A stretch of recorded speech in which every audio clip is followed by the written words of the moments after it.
Hey guys, welcome back to the channel. This is a story about what if Naruto has a dragon ancestral bloodline in fairy tale. Before I start, please support for more amazing content, and do consider subscribing to my channel and share this video with your friends. This is written by Jathal and link in description and support writer. Let's start the video. Naruto narrowed his gaze as he stared at the dense cloud roiling before him as he felt the familiar burning sensation from inhaling the smoke that surrounded him. Blood sluggishly flowed from several gashes in the shinobi's skin until the familiar burn of Kurama's chakra began coursing through his battered body, the powerful energy healing the more severe wounds that he had sustained during the ongoing fight. As he slowly raised his arms once more, the undaunted shinobi formed a familiar hand seal and smirked as a pair of clones phased into existence. The two copies not looking any better off than their creator but still eager to fight. Even when it's just a clone, I guess I'm always ready for a fight. Just as Naruto began to relax a little, hoping that his final volley of Senbon had disabled the last of his opponents, a brief chill swept through the room that caused the shinobi's eyes to widen in surprise. Oh, son of a Isa Maiku, Ransa.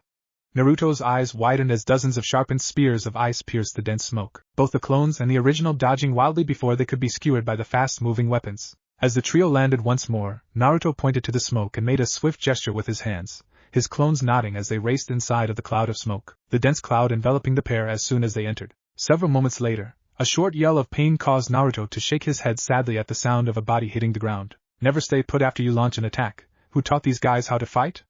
I mean, come on, OHS Chai. Naruto's eyes widened as he saw the smoke take on an angry, red color just before a young man burst through the smoke, his hand wreathed in brilliant flames as he launched himself towards the wounded shinobi. Karyu no Tekken! Naruto gritted his teeth as he sidestepped the oncoming blow, his wounds screaming at each movement the blonde made. Naruto didn't have to wait long as the pink-haired young man charged in once more, a grin forming as the blonde spun around the powerful right cross, his momentum bringing him behind the charging youth. A glowing hand slammed onto the attacker's back, the blow staggering the youth as a CO rapidly spreading across his clothing. Naruto panted loudly as he watched the pink-haired youth struggle against his gravity seal, the muscles in his legs twitching wildly as he fought against the seal. Naruto sighed as he bent forward, hands resting on his knees as he tried to catch his breath. Tired blue eyes scanned the smoke-filled room, the currently lost and confused shinobi noticing that something was missing. Wait, wasn't there a redhead in armor? Naruto's eyes widened once more as he dropped to the ground. A few severed locks of his hair fluttered to the ground as a wickedly sharp blade rushed over his head. Naruto paused for a moment when a second sword sank into the charred wood between his legs, the shinobi gulping at the close call. Well shit, looks like someone decided to stop playing.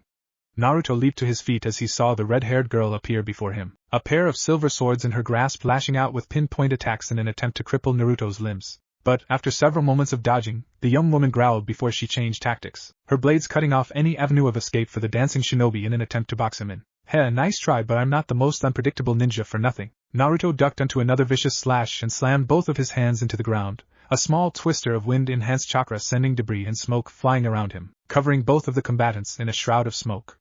Naruto grinned once more as he shunshined behind his opponent, his arms grabbing the woman in a full Nelson before she realized he was even there. Naruto gritted his teeth as the girl screamed and thrashed against him, demanding that he let her go. Several moments passed before the young woman finally stilled, her defiance having petered out as she remained trapped in the arms of her opponent. Naruto tightened his grip slightly and was rewarded with a whimper, the young woman's swords dropping to the ground as she finally surrendered to the blonde. Finally. Now where am I, and more importantly, why the hell did you attack me? Naruto sighed in annoyance as the redhead in his grasp growled loudly, her struggles returning with a vengeance as she attempted to free herself from her captor's iron grip. Look, I can keep this up all day, just answer my questions and I'll let you go. A smile slowly appeared as Naruto felt the young girl's struggles weakening, until she finally signed in resignation. Alright, I'll talk.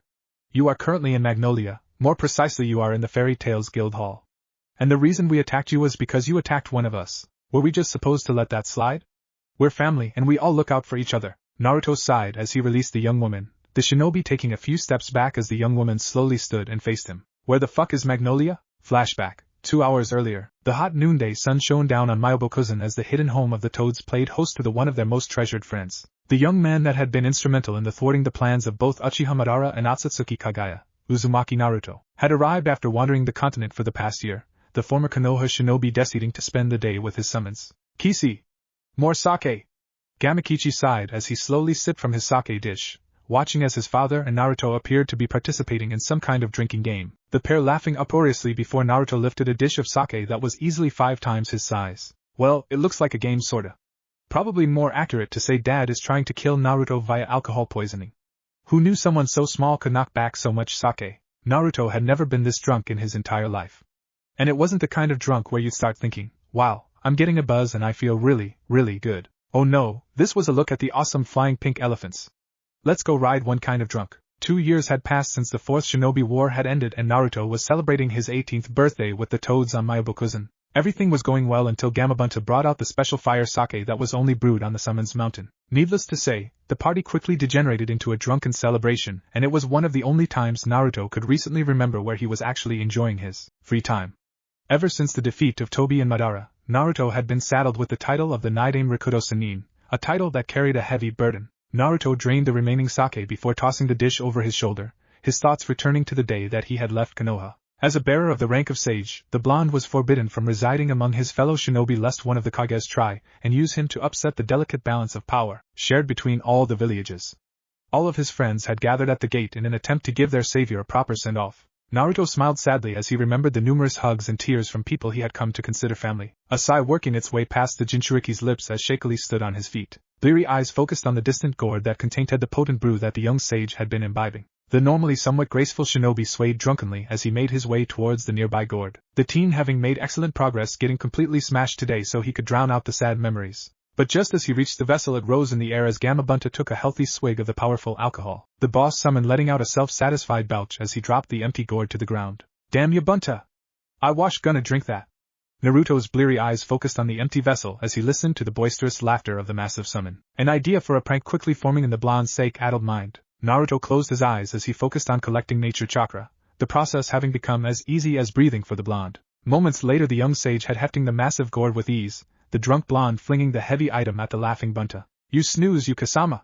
Bunta slapped one of his webbed hands over his sore cheek, the boss level summoned growling lowly as he listened to Naruto laugh maniacally loudly. Leaning forward, Bunta glared blearily at a still laughing Naruto, the summon's ire rising as he lashed out at the distracted summoner. Many of the toads laughed at the spectacle of the violently drunk Bunta, many of them thanking any deities that were listening that they were not the recipient of the power toad's ire. As Naruto crashed to the ground in a heap, his bleary eyes looking up at a tall stone arch that was half buried in the ground. I must have hit head. I think I'm seen a huge stone error thingy in the ground. Naruto giggled softly as he fell on his ass, his eyes focusing on the curious sight before him. Naruto-chan, you are seeing a large stone arch in the ground.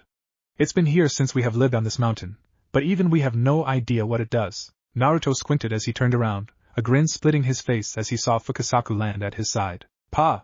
Just toad I wanna she. Gimme more shake or something I can hit Bunta with.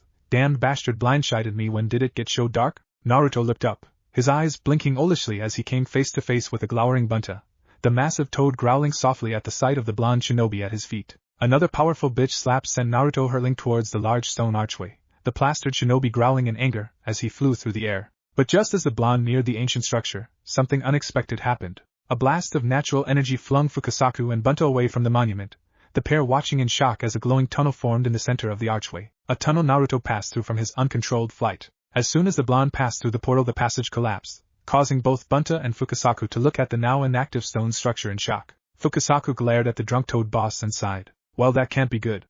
Congratulations, Bunta, you've just volunteered to tell Ma what happened to Naruto-chan. Don't worry, I'm sure she'll be very understanding when you explain what caused our summoner to disappear like that. Naruto swiftly closed his eyes as he passed through the portal, the flashing colors surrounding the blonde eliciting a groan as he struggled not to throw up.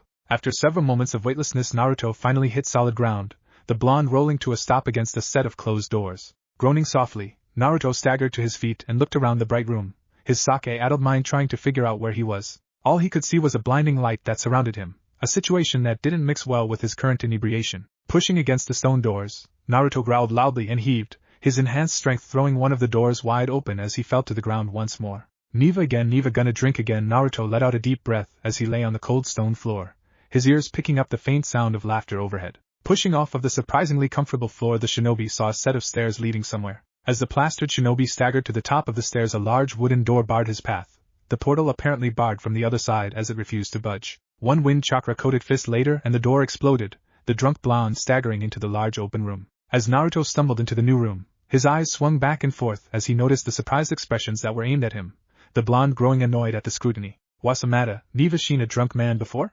Buncha Pushi's wait, is your hair sh pink? Naruto staggered towards a group of teens, each of them watching in wide-eyed surprise as Naruto pointed at a pink-haired boy standing among them. Ha! Just like a girl. Naruto closed his eyes and laughed loudly as he pointed at the young man that stood before him, his drunken state allowing the young man to catch him by surprise with a powerful punch to his face. As Naruto painfully hit the ground, the blonde reached up and dabbed at his sore nose, the blonde growling as he saw his blood that coated his fingers. Rolling over on his stomach, Naruto's eyes closed as he dove into his mindscape, the blonde growling as he kicked a sleeping Kurama in the ass, causing the Biju to awaken with a start. Damn it, kid, I was sleepin', what the hell happened to you? Naruto dabbed at his nose again, a glare his only answer, as he stemmed the flow of blood. I need you to burn the alcohol out of my system now, someone deserves an ass whooping. Kurama grinned evilly as his potent chakra flooded Naruto's coils, the alcohol quickly burning off as the potent chakra from Kurama filled the Jinchuriki. Naruto rose to his feet, his mind finally clearing as Kurama purged his system of the alcohol. Every eye turned towards the no-glowing blonde, a smile gracing his features as he reached for his weapon's pouch.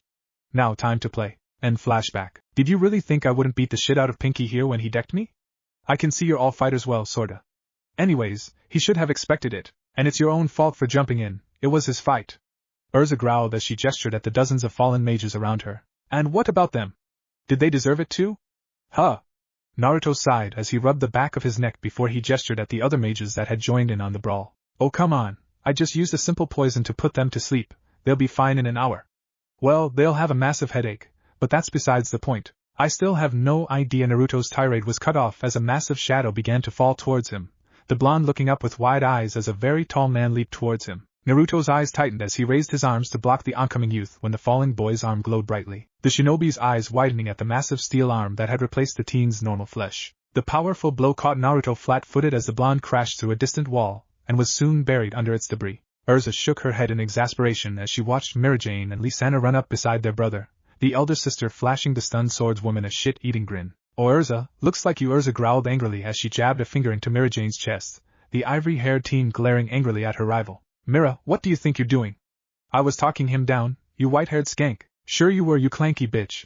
That riff-raff attacked our nakama and he got what he deserved. Don't worry, he won't get up after a hit, oh no. Urza spun around and watched in fascination as the rubble that had buried the blonde shifted, when a blast of wind sent the destroyed wall careening towards the 14s. Elfman was the first to fall as a large section of the wall struck his head, the young man immediately falling to the ground. Lisana cried out for her fallen sibling, the youngest Strauss sibling, raising her hands so that she could heal her brother when she slumped on top of her brother, snoring lightly as if she had fallen asleep. Mirajane focused on the sight of the blonde teen as he stood over her siblings, a growl passing her lips as she began tossing evil sparks at the blonde. But each blast missed its mark as the young man danced around spells, the sight of his smirking face causing Mira to grow even angrier. Damn you! Stand still and take it like a man.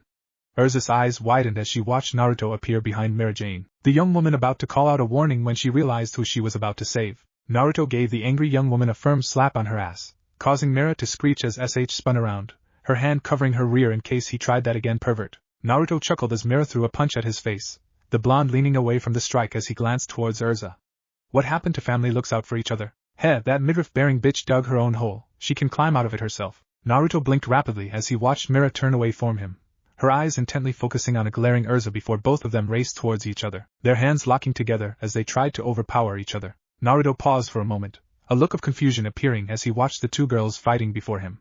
Okay, now I'm really lost. Are you family or enemies? Not that there's much of a difference between the two sometimes. My guild hall. No.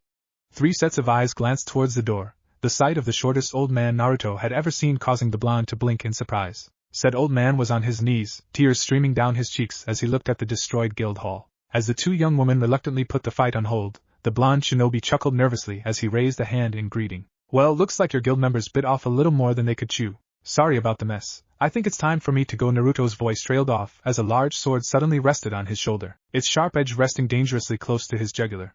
Moments later a scaled hand rested its sharpened claws on the other side of the blonde's neck, the shinobi swallowing loudly as he looked back at the old man. On second thought, how about we have a little chat? Chapter 1. Magnolia Town was a bustling city, one filled with both the young and old, rich and poor, but the true highlight of the city was the large building that skirted the edge of town. The occupants of the building, a constant topic of the normal daily chatter that occurred across town, were famous across the entire continent for one reason. This building was the hall of the top mage guild in all of Fiori, Fairy Tale. Many of the citizens idolized the brave mages, their conversations normally mentioning at least one of them daily and more often if a member had a particularly insane mission. Did ya hear? Natsu destroyed the port in Harjin Town. Insane, absolutely insane. The market district was beginning to fill up, the vendors discussing current events before the daily grind forced them to compete with each other to sell their wares. Yeah, but did you hear about the monster that Urza-san was hired to kill? I almost feel sorry for the monster. A round of laughter continued among the adults milling around the market until a large blonde-haired man was seen walking through the main gate of the city. Several of the townsfolk grinned widely as they waved at the man, several cheers starting as the youth rubbed the back of his neck in embarrassment. Naruto-san. You're back. How was your mission? Uzumaki Naruto yawned loudly, his heavy pack dropping to the ground as he lightly scratched a cheek. Nothing too serious, but I'm wiped out. As much as I'd like to stay here and chat, I'm heading over to the guild for a drink, and then back home for a nap. I'll see you all later, thanks for the welcome back home. Naruto grinned as he saw several children run towards him, the shinobi ruffling their hair as he passed them by before waving goodbye as he made his way towards the guild hall. Several of the adults shook their head as they watched the young man calmly stroll towards his destination, the words that he had spoken causing one of the women to grin widely. Nothing too serious, he says. Only Naruto-san, that man is too humble for his own good.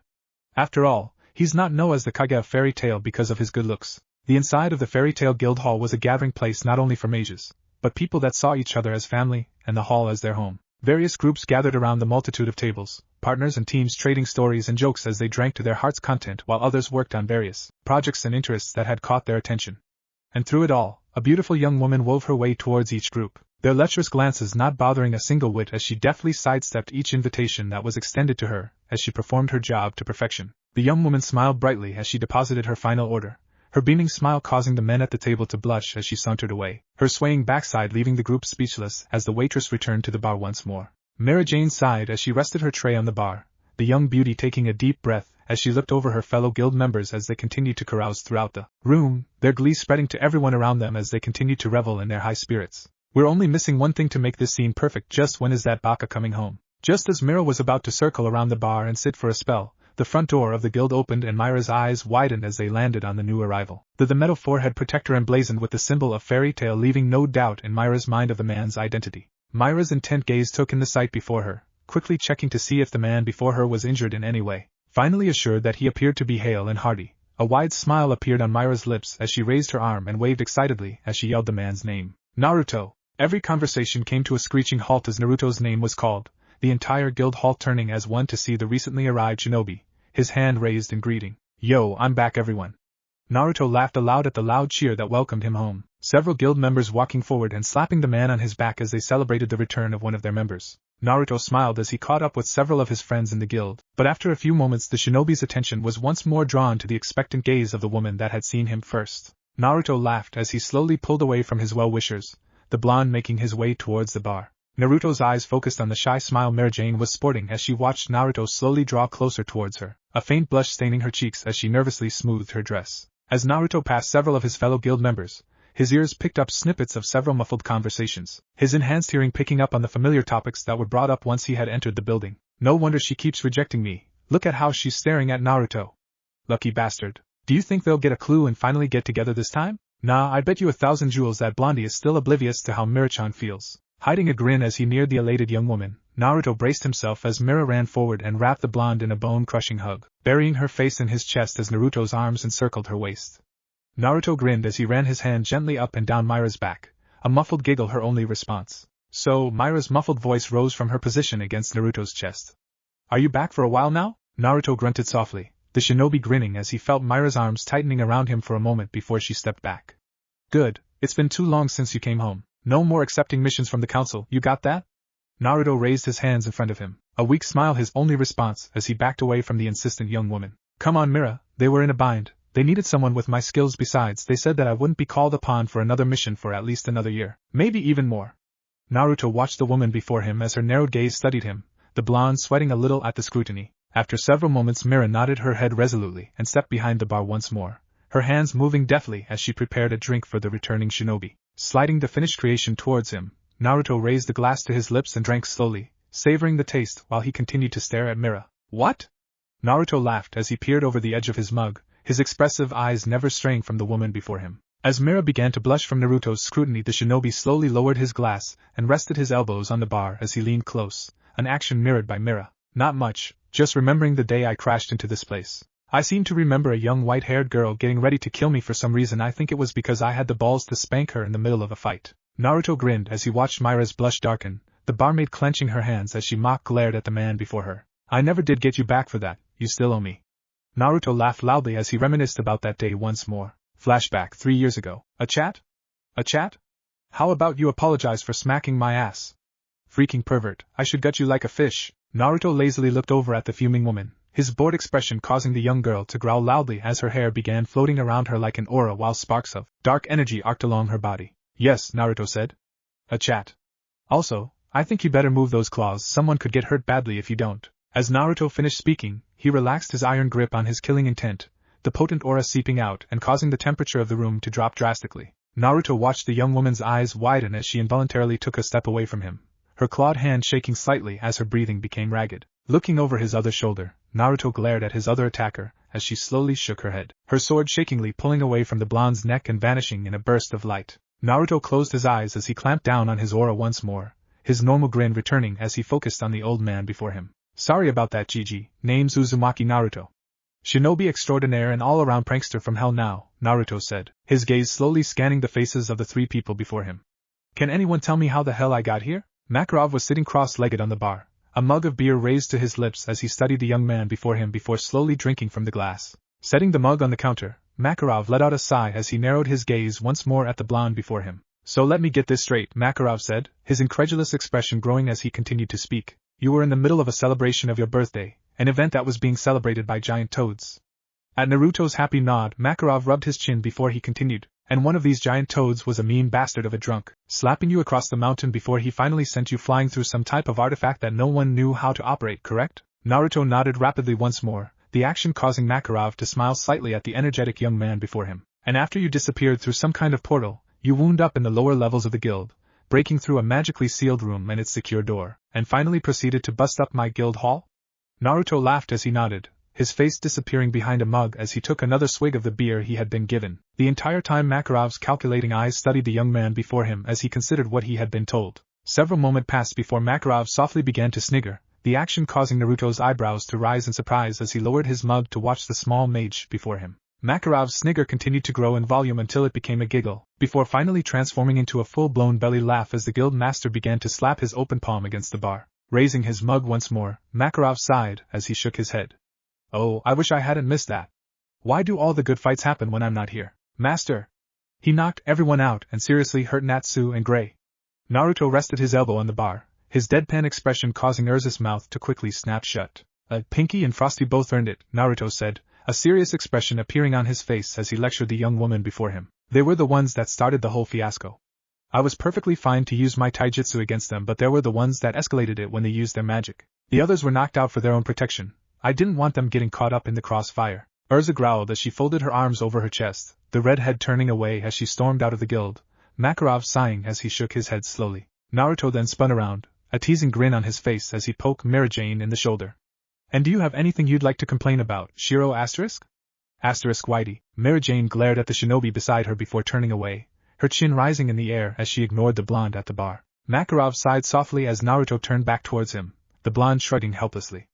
I see you have a way with the ladies, Naruto-san. Makarov grinned at a sniggering Naruto, the blonde shaking his head as he took another gulp of his beer. Oh yeah, Naruto said, a condescending grin appearing on his lips as he turned back towards Makarov. I got them eating out of my hand. They're even willing to gut me like a fish and pound me into a smear on the floor. What else could a man ask for? Naruto sighed as he put his mug down, his expression turning melancholy as he closed his eyes. It's been 2 years since I've had any extended contact with people, all because of who I am. My own friends and comrades were forced to banish me, rather than start a conflict that would have decimated our village. Every once in a while I would see a friend as they performed their missions. Each time I was greeted politely, but soon I was alone once more, my journey never ending as I continued to wander the world. Makarov placed his mug on the countertop once more, his expression serious as he placed his hands on his knees. So, you had no place to call home and now you have no idea how to return there, that is if you even wanted to. Naruto nodded sadly as he drained his glass, the blonde sighing as he rested his forehead against the bar. You should join Fairy Tail. Naruto raised his head, his eyes blinking rapidly as he and Makarov both looked at the blushing face of Mira-Jane in surprise. I mean, I see couldn't be bothered to care what a pervert like yourself would do.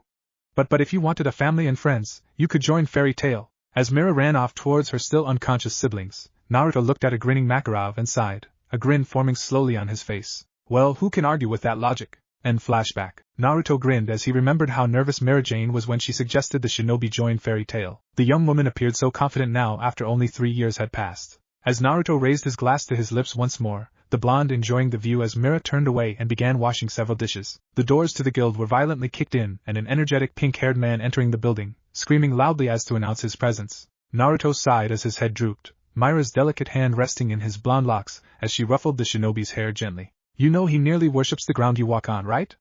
As Naruto looked up, he nodded tiredly, his hands tapping softly against the glass mug he held between them. Mira gave the tired shinobi a beautiful smile before she walked around the bar, heading towards the rowdy new arrival.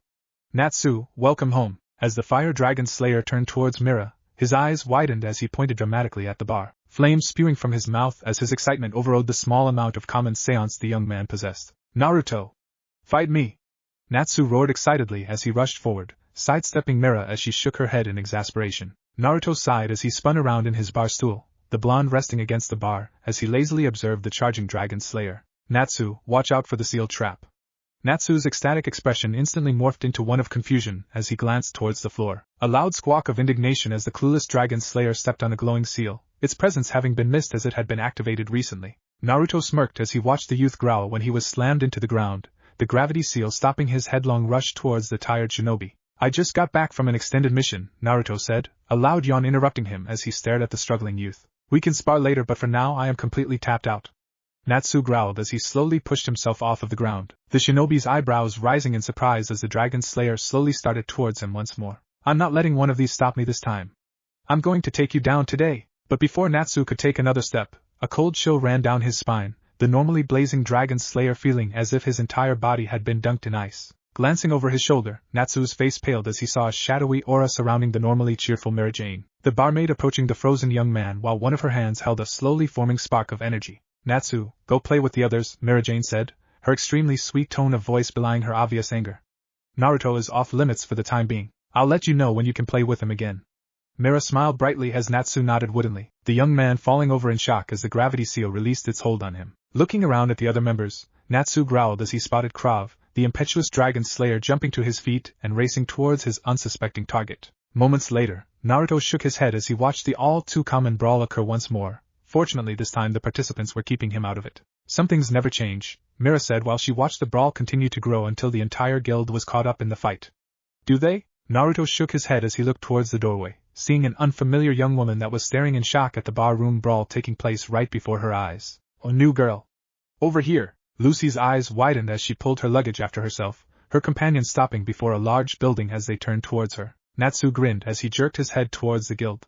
Here it is, Fairy Tail. As the pair entered the building, Lucy's gaze took in the numerous mages before her, the sounds of revelry causing a smile to form rapidly as she got her first look at the greatest guild in all of Fiori. Just as Lucy was about to walk forward, a loud yell beside her caused the young woman to squeak in surprise as she watched Natsu race towards the bar. Naruto! Fight me! Lucy blinked as she folded her arms under her breasts, the name Naruto bouncing around her head for a few moments. That's strange, I was sure I knew the names of all the members of Fairy Tail. Maybe he's a new member? As Lucy looked towards the bar, the Stellar Spirit Mage's eyes widened in shock as she saw Natsu fall to the ground, the powerful young man struggling against an unseen force as he tried to reach his final destination. Looking towards the bar, a frown appeared as she failed to recognize the man before her. Lucy nearly squealed as she recognized Mira Jane when she came over and spoke to Natsu, the young woman causing the fire mage to pale significantly before he fell over. As Lucy watched the action unfolding before her, her expression quickly changed from contemplative to shock as she watched Natsu rise once more and attack a fellow guild member, an action that set off a battle royal that soon enveloped the entire guild. They're insane, Lucy said, the mage ducking under a throne table as she continued to watch the fight in shock. All of them. Isn't there someone here that's normal? Or a new girl? Over here.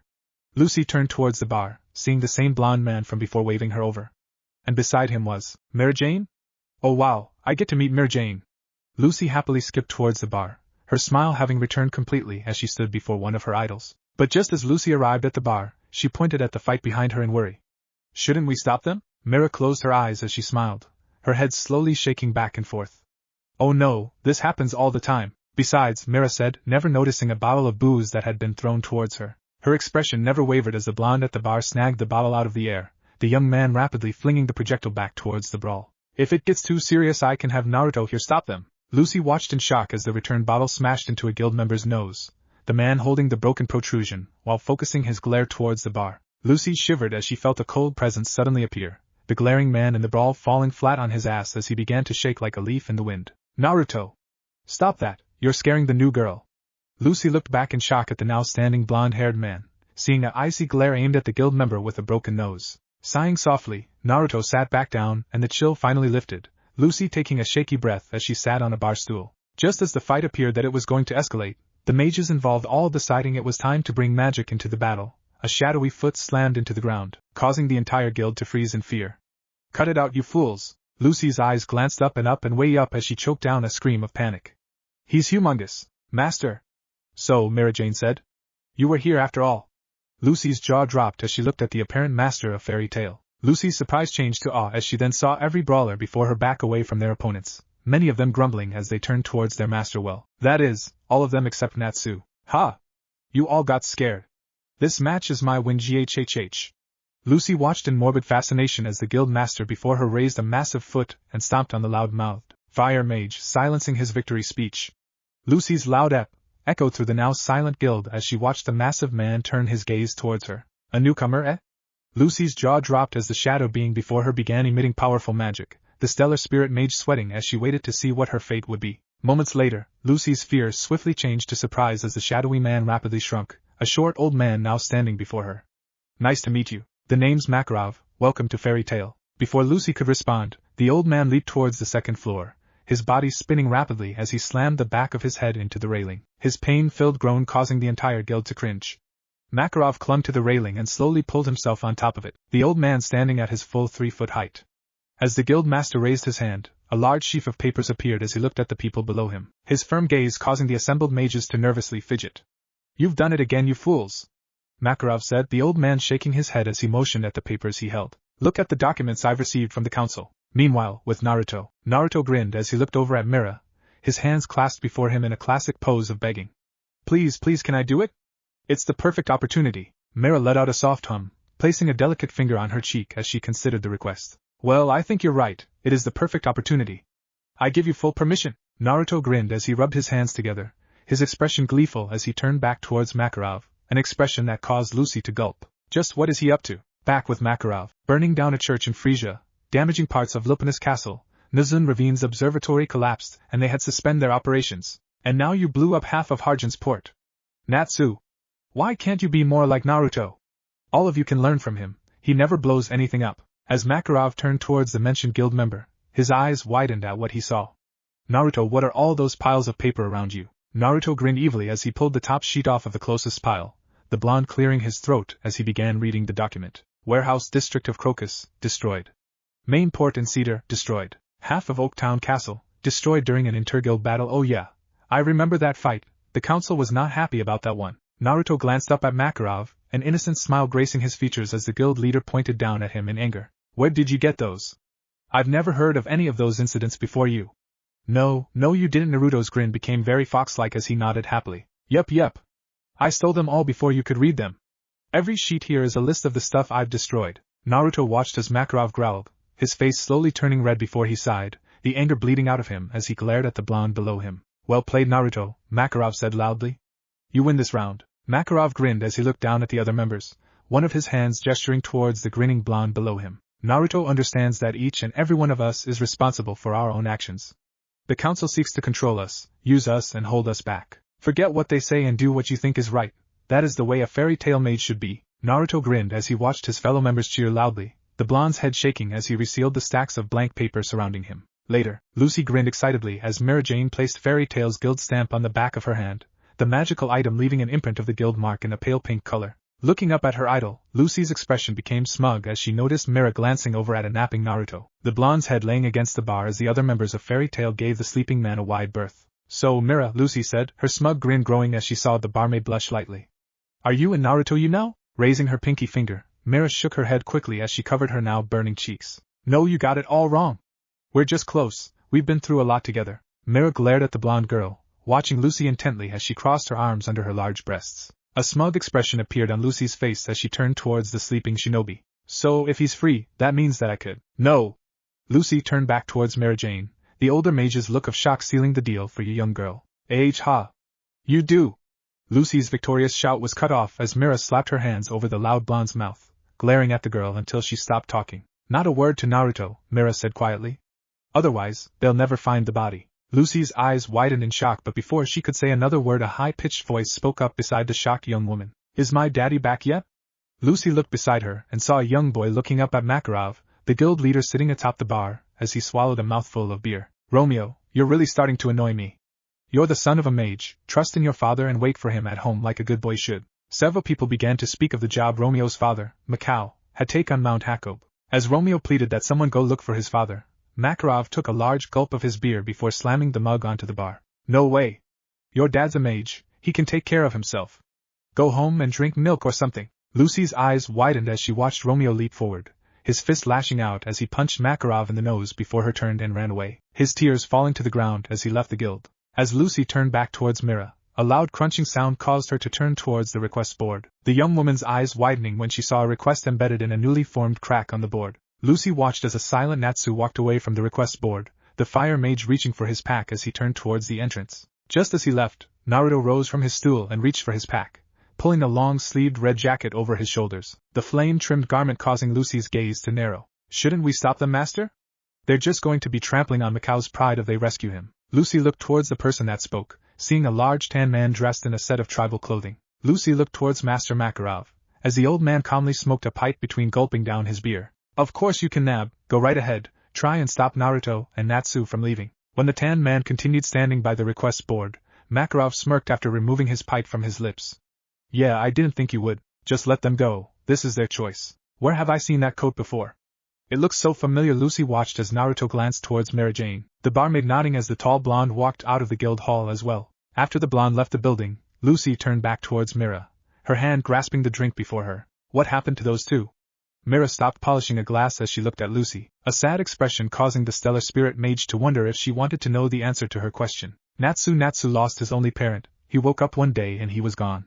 He learned everything from his foster parent, even his magic, and he loved him very much. He still misses Igneel to this day.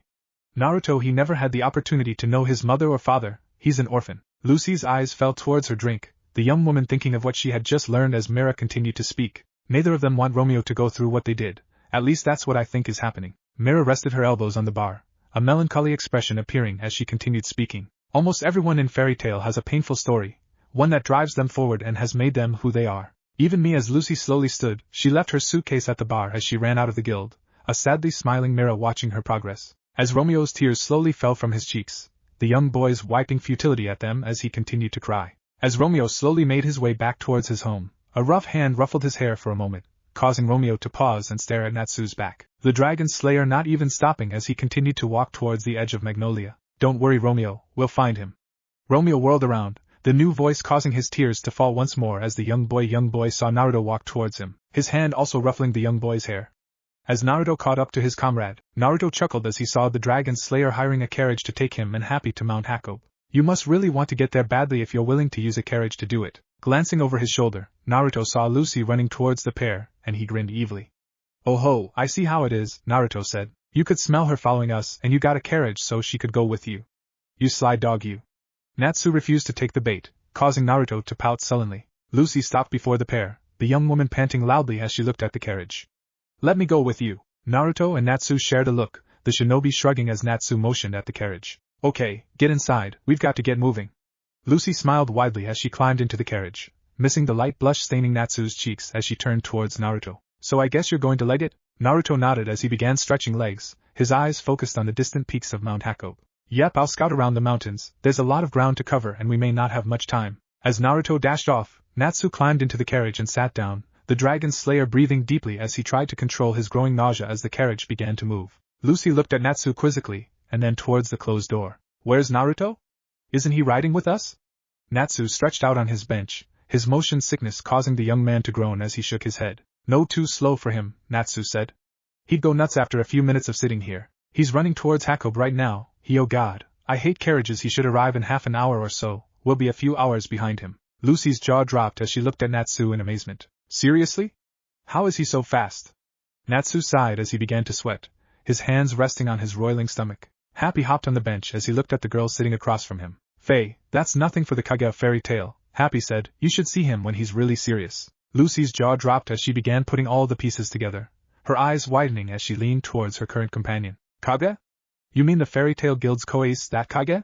At Natsu's weak nod, Lucy giggled excitedly as she fell back on her bench. Wow, I knew I recognized that jacket. Doesn't he normally wear a mask? Is he as strong as they say? People claim he's some kind of unstoppable juggernaut that can never be beaten. Natsu laughed weakly as he shook his head, causing Lucy to her head to the side. His mask is for when he goes on secret missions, almost like another identity. And he is strong, but it's not just his strength that makes him who he is. He's only a little stronger than an A-class mage, Natsu said, his face paling as he continued to speak. But it's his mind that makes him dangerous. He's nearly unstoppable if you give him a chance to come up with a plan. Even if he doesn't, he's still hard to beat cause you can't predict what he'll do. But one day I'll take him down and I'll be the strongest there is. Lucy sat back, crossing her arms under her breasts, as she leaned against the wooden wall of the carriage. Well, nothing left to do but wait for the journey to finish. I really hope Natsu doesn't puke on me. 3 hours later, Natsu groaned as the carriage finally came to a stop, his stomach finally settling as he shouldered his pack. Finally, let's get out of this thing. As he opened the door, strong winds blew snow into the carriage, causing Lucy to scream as she began rubbing her exposed arms. What the heck? It's the middle of summer. As Lucy looked at the snowstorm raging around the trio, she saw a blanket resting atop Natsu's pack and raced towards it. Give me that! Moments later, Lucy pulled one of her keys from her waist, raised it into the air. Opened the door of the clock. Horologium! As Lucy raced towards her summoned clock, she watched Natsu and Happy scanning the frozen land before them. Just what was Mikau doing her in the first place? As Lucy stepped inside of Horologium, a chill raced down her spine as she heard Natsu's reply. You can out here without knowing that? Mikau was going to subdue a dangerous monster, Vulcan. It's been spotted around here. If it's not stopped, it could destroy any nearby towns in a matter of days. As Natsu began walking towards the nearest peak, a large shadow falling from above caused Natsu to backflip to safety, the dragon slayer watching as a Vulcan landed before him. The large ape-like creature laughed mockingly as it leaped over Natsu, the creature snatching up Horologium in its clutches and running off. Save me! She says. Natsu watched apathetically as Lucy was carried away, the dragon slayer releasing a large blast of fire around him. Moments later, a crouching Naruto appeared, the shinobi rising to his feet as he looked at his fellow guild mates. Well, none of the other peaks had any clues. Since you signaled me with your magic, I'm guessing you ran into something, am I right? Natsu grinned as he punched his fist into his open hand, a burst of flames appearing around his body. Yep, we found the Vulcan. I've got his scent, let's go. Chapter 2. Empty Hako was a frozen wasteland, the perpetual snowstorm stopping all but the bravest or most foolish from scaling its peaks. If anyone could see the group that was crossing the frozen mountain paths of the area, they would be hard-pressed to know if they were either incredibly brave or completely batshit insane to be doing it. Natsu continued his trek across the frozen mountain path, the dragon slayer stopping every few minutes as he sniffed the air. Happy sat perched on his partner's shoulder, the blue cat keeping his eyes peeled as he scanned the horizon for possible dangers. Naruto silently followed the normally hyper young man, the hood of his sage coat pulled over his head as he looked at the raging blizzard surrounding the trio. Any problem picking up the scent, Natsu? Naruto's shout apparently had been heard by the young man as a negligent wave was his only answer, an action that caused Naruto to grin as they neared what appeared to be the entrance to a dark cave. But as the three mages entered the opening, the shinobi whistled lowly as he looked at the icy cavern stretched out before them. No way this is natural, Naruto said. The layout is too precise. I wonder what made this. Naruto pulled his hood down as he walked further into the cave, the shinobi cocking his ear as he heard loud gibbering echoing against the walls of dense ice. I'm pretty sure we found them. Let's go. Several minutes later, Natsu slowly edged himself towards what appeared to be the final antechamber of the cavern, a proud Naruto watching as the dragon slayer didn't run headlong into the unknown situation, fire blazing from his mouth while fighting by the seat of his pants. And the funny thing is, Naruto thought wryly, it only took a whole year of violent reinforcement to break him of that bad habit. How many are there? And is Lucy okay? Natsu glanced around the corner once more, before looking back at the shinobi, a frown stretched across his face. There's only about 20 of them. Naruto raised an eyebrow as he rubbed his chin in thought. And Lucy, well, a high-pitched scream echoed through the icy caves, causing Naruto to sigh as his head fell forward. With Lucy, oh. Horologium, I need an extension. Gimme an extension, please. Ah. Back with Natsu, Happy and Naruto. Naruto sighed as he rubbed at his forehead, the sound of the gibber tribe of Vulcans and Lucy's screams causing a headache to form. Of course, her spirit just had to disappear now. That thing would have protected her during the fight, but now, we're gonna have to save her damn newbies coming on a mission like this. And are you sure about the number of Vulcans in there? Naruto said, his hand gesturing back at the room ahead of the pair. Check again, that number seems kinda low for all the noise we're hearing. Natsu looked around the corner once more, but this time when he looked back his expression was gleeful as he rubbed his hands together. Oh no, there's way more than 20, looks like 40 now. Naruto grumbled softly as he began to pull out several items from a hip pouch. If that stupid clock had stuck around, we could have had a little competition, but now we have to watch out for the newbie. Naruto sighed as he placed several tags against the wall that separated the trio from the chamber, the small pieces of paper glowing briefly as he connected it to his chakra system. Closing his eyes, Naruto stretched out his chakra senses, the shinobi pinpointing each monster that was hiding behind the wall. After several moments, Natsu began to fidget and was about to run headlong into the fight when a strong hand gripped his forearm, the dragon slayer looking into Naruto's shocked eyes. Change of plans, we've got another problem. Lucy nervously backed away from the approaching Vulcans, the primate monsters surrounding the cowering woman as she shivered under Natsu's blanket. Natsu, Naruto, where are you? If only there was something I could use as a distraction, then I could try and escape. As if answering Lucy's desperate plea, the far wall of the antechamber exploded, smoke and shards of ice flying across the room as the Vulcans began to run helter-skelter in fear. That is, all the Vulcans except the one that kidnapped Lucy scattered, the tall creature grinning lecherously as it neared the now terrified girl. Woman me likes woman! Lucy screamed in terror as the Vulcan's hand reached for her, the celestial spirit mage raising her arms over her head when a sudden blast of wind sent the girl crashing to the floor. Lucy groaned as she picked herself up off the ground, her attention focused on the growling Vulcan that was now face to face with her, the young mage's eyes lifting as she looked to see what was holding the creature on the ground. Looking upwards, Lucy's jaw dropped as she gasped, her vision filled with the sight of Naruto standing in front of her, his hand pinning the Vulcan to the ground. As the S-class mage pulled his hand away from the monster, a brightly glowing character was revealed, several snaking lines leaping from the mark and wrapping around the creature as it struggled to move. Stay down, Lucy! Natsu, Naruto said, his hands clasped together in front of him. Let her rip! Lucy's eyes widened as she watched Natsu stride through the thick smoke, the young man spreading his legs widely, inhaling deeply as a magic seal forming rapidly around him. Lucy watched in fascination as he brought both of his clenched fists in front of his mouth, his cheeks bulging as he finished inhaling. Karyu no Hoko! Lucy screamed as a wall of flames raced towards her, when the sight was suddenly cut off as a wall of ice rose up, the frozen liquid glowing a brilliant orange as it held back the flames. Can you stand? Lucy blinked slowly, her gaze focusing at a hand held out before her. Looking upwards, Lucy's vision clouded as she stared into the smiling face of her savior, tears slowly running down her cheeks. Ah, come on, don't cry, we're nakama, I wouldn't let anything happen to you. If I did, Mira would kill me. And besides, I like you, you've got spunk. As Lucy began to wipe at the falling tears, a loud thump echoed against the ice wall. Naruto grunted as he touched the wall before the pair, a string of glowing characters revealing themselves just before they burst into motes of light. Moments later the ice wall fell, the sight before her causing Lucy to cover her mouth in horror. Natsu stood before the young woman, a somber happy perched on his shoulder. The young mage was doing his best to block Lucy's sight, but his body wasn't large enough to hide the burned remains of the Vulcans that had inhabited the cavern. Lucy looked up at Naruto in shock, her mouth working silently as she tried to understand what was going on. Vulcans use takeover, Naruto said, the blonde-haired man kneeling beside the sole surviving creature, his expression grave as he reached into his hip pouch once more. It's a spell that imprints a specific creature or monster on top of a person's normal body. Vulcans take over people, causing their tribe to swell quickly as they hunt down humans in nearby towns and villages. Lucy's eyes widened, her gaze switching towards Natsu, who nodded grimly before Naruto continued to speak. After a while, the takeover becomes permanent, meaning that there is no way to return those people to their human form. When this happens, it's a mercy to end it for them, or else they may attack their loved ones and friends, changing them into monsters as well. As Naruto pulled a small piece of paper out, Lucy watched in fascination as it was placed atop the Vulcan, the creature gibbering madly as it tried to escape. Before we attacked, I could sense that one of the Vulcans was still human. He was in the process of turning, meaning that if we got to him fast enough we could save him. It also works out well for us. After all, he's the reason we came out here. Lucy watched in wonder as the Vulcan was bathed in a brilliant white light, the terrified gibbering rapidly changing to painful shrieks. Several moments passed before the creature began to shrink, revealing a passed-out older man with blue hair, his clothing covered in blood. Lucky for Mikao here, I have a lot of experience with takeover magic.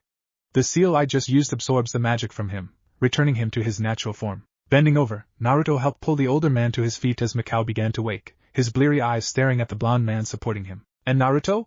What happened? Heh, I was hoping you could tell me, Mikao. I was surprised to find you taken over by a Vulcan. This was a pretty big tribe to go after all on your own. Mikao took a deep breath as he shook his head, the man quickly remembering what had occurred. The mission said that there was a small tribe of them here, but it looks like they'd been doing some recruiting. 19. I took out 19 of them, but the 20th he snuck up behind me. Once I saw him it was too late, and then nothing. I don't remember anything else until I just saw you. How long have I been gone? Magnolia, late evening. Romeo was sitting in front of his house, no longer caring how late the hour was or how tired he became. The young boy just sat there, staring down the road as he continued to wait. Several minutes passed when a group of people appeared under a lamppost, the sight causing Romeo to leap to his feet. A sheepish-looking Mikao, his arm over Natsu's shoulders, waved at his son as the dragon slayer helped him reach his home, a smiling Happy and Lucy waiting beside the lamppost as they watched the reunion before them. Mikao slipped his arm free from Natsu, the older man painfully turning towards his nakama and thanking him before he continued towards his son. Natsu grinned as he turned around, the mage walking silently towards his friends. Natsu and I. Happy. Lucy and E. Thank you? Natsu turned partially and raised his hand, a wave his only response before he walked off. Lucy caught up with the dragon slayer, her hands held behind her back as the trio slowly made their way towards the guild hall. So, where did Naruto disappear to? As soon as we hit town, he took off. Natsu shrugged his shoulders, the youth placing his hands in his pockets, while Happy rode on his shoulder. Dunno, I knew he has a place in town but no one knows where it is. He just came back from a 3-month mission and he helped rescue Mikao. He's probably wiped out. If anyone deserves a rest, it's him. Let's go home. Naruto groaned loudly as he entered his home, the dwelling having remained unchanged since he had left several months earlier. The tired shinobi dropped his pack in the living room, his shirt quickly joining the bag on the floor as the blonde looked at his forearms. Each forearm was wrapped in leather, each intricate sheath containing several strips of lacrima. The bracer on Naruto's left arm glowed a soothing green, while the right glowed a dull scarlet. Moments later, the shinobi removed these as well, his eyes focusing on the now revealed flame-like tattoos that ran halfway up his forearm. As Naruto studied the black flames against his skin, a pair of delicate arms wrapped around his waist from behind, the shinobi letting out a content sound as the woman's soft hands slid up his chest. Hey love, Naruto said as he enjoyed the warmth from his lover's body. I missed you. Naruto felt the woman behind him pull him towards her, soft lips kissing his broad back gently before the shinobi spun around, his fingers gently caressing Myra's cheek before he wrapped her in his arms. Myra's arms looped around Naruto's neck, the young woman pulling the shinobi into a deep kiss as she pulled him towards the nearby bedroom, a giggle escaping her lips as her lover kicked the door shut. Several hours later, Naruto gently placed his hand on the stomach of his lover, pulling the young woman closer as the pair spooned together in their bed. A soft kiss on Myra's neck caused her to moan softly, the young woman enjoying the sated feeling after welcoming Naruto back. Now this has been what I've missed, falling asleep in his arms. It's been too long. The young takeover mage sighed as she opened her eyes drowsily, a delicate finger gently tracing the flame-like tattoos on Naruto's arms as she relaxed in his embrace. Did you find anything this time? After several moments without an answer, Mira was afraid that Naruto had fallen asleep on her, but a heavy sigh dispelled this thought, the shinobi's answer causing Mira to close her eyes as she brought Naruto's palm to her lips, kissing it softly before settling back against her lover's chest. It's been 3 years and we're still no closer to a solution. Flashback day of Naruto's arrival. Naruto and Makarov had both finished off their drinks, the shinobi rising to his feet, his arms raised over his head as a mighty yawn escaped him. Mira was still watching over her siblings, that is when she wasn't peeking over at Naruto. Makarov grinned toothily as he caught the young woman doing just that, the blush on her cheeks traveling down her neck and shoulders as she forced herself to look away. I wonder, rubbing his chin in thought, Makarov nearly missed Naruto's exit as he slowly made his way towards the guild hall exit. Well, I'd better get going, I need to find a place to crash for the night after all. Speaking of which, what are we going to do about them? Makarov looked towards his sleeping children, a short bark of laughter passing his lips as he shook his head. Don't worry, this wouldn't be the first time they've slept on the floor after a brawl. They'll either sleep till morning or wake up and head home. But as for you, why don't you go clean up in one of the back rooms?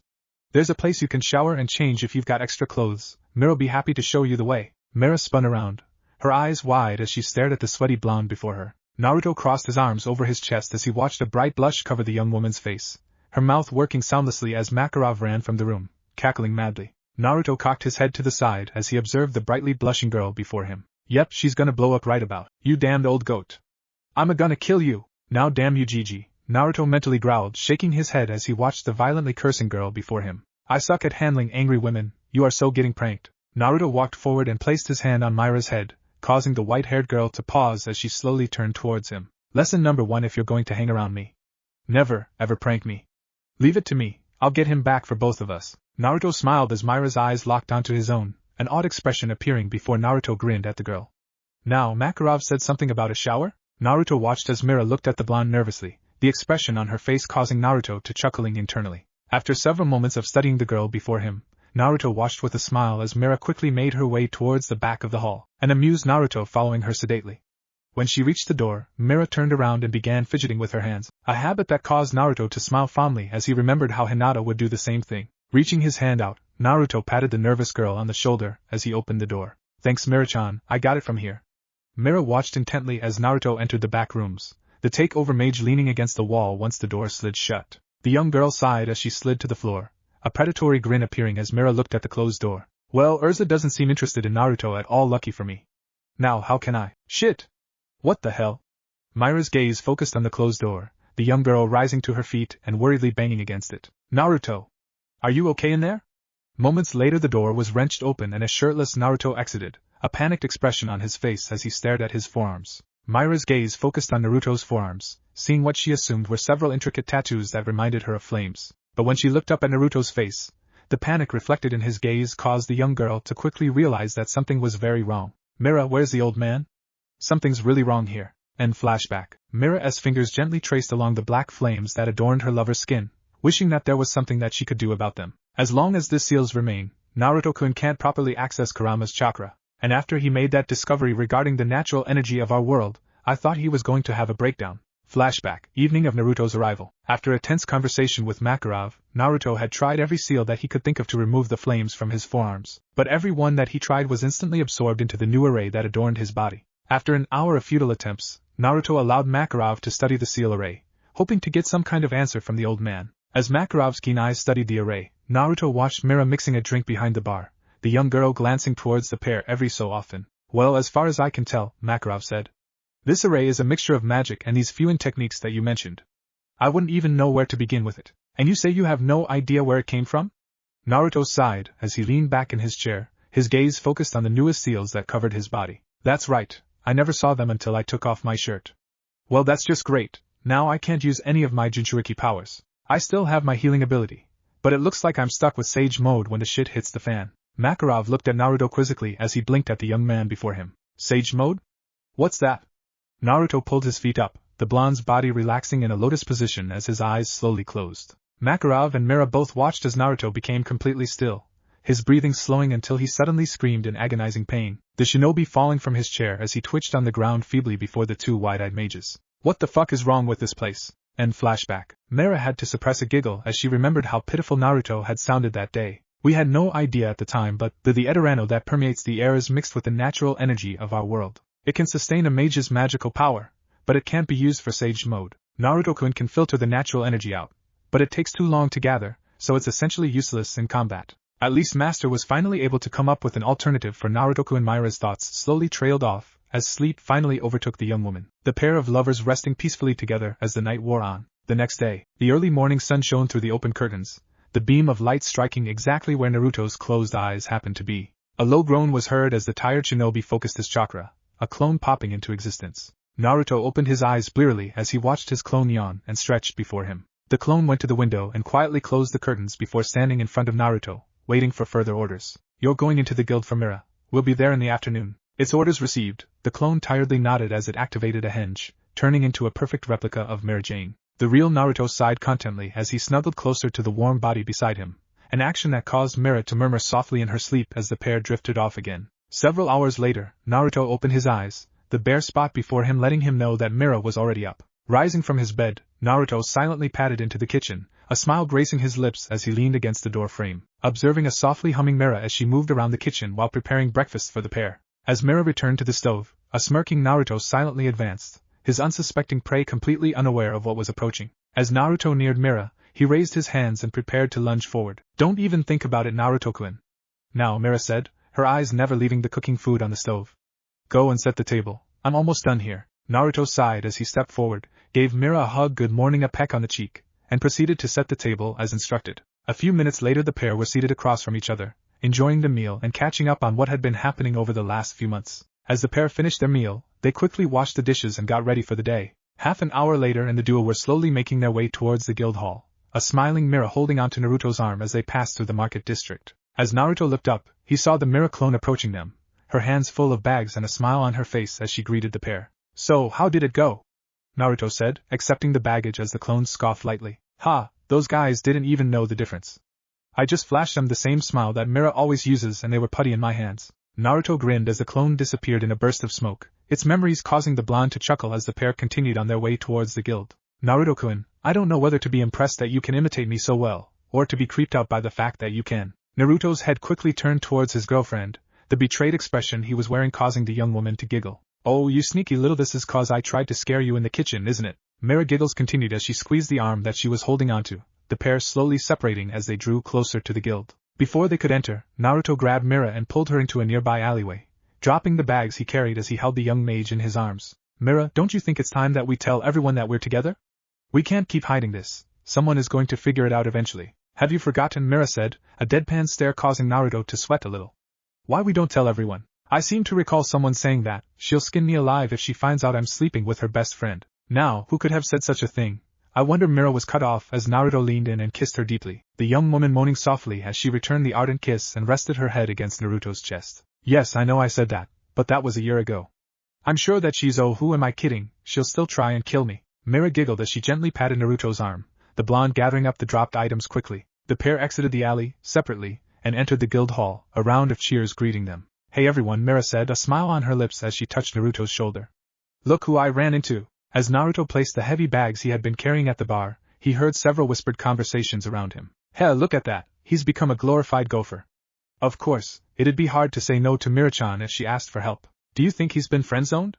After all, I never see Mira looking at him any different than the rest of us. Naruto nearly burst out laughing at the last snippet he heard, his years of shinobi training helping the blonde to keep his mirth off of his face as he helped Mira pull various bottles and groceries out of the bags he had been carrying. Naruto looked out of the corner of his eye and saw Makarov staring at him, a mischievous smile gracing the old man's face as he walked towards the pair. Well, I see you found our late riser Mira. And you even got him to agree to be a pack mule. Good job. Mira giggled as she circled around the bar, putting away the purchased items as the master leaned towards Naruto, his humorous grin disappearing as Makarov adopted a serious expression. So, how did they work out? Any problems? Naruto pulled his sleeve back a bit, revealing the lacrima-studded bracers, their soft glow causing the old man to grin in triumph. Nope, they work like a charm.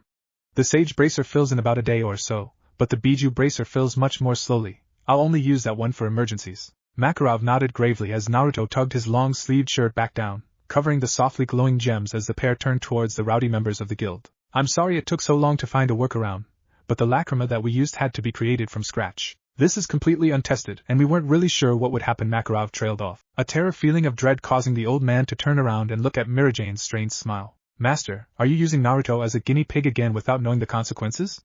What did I tell you would happen if I found out about this happening again? Naruto nervously laughed as Makarov grabbed the blonde and began making his way towards his office. Sorry Mira, Makarov said, the diminutive master quickly backing away from the angry barmaid.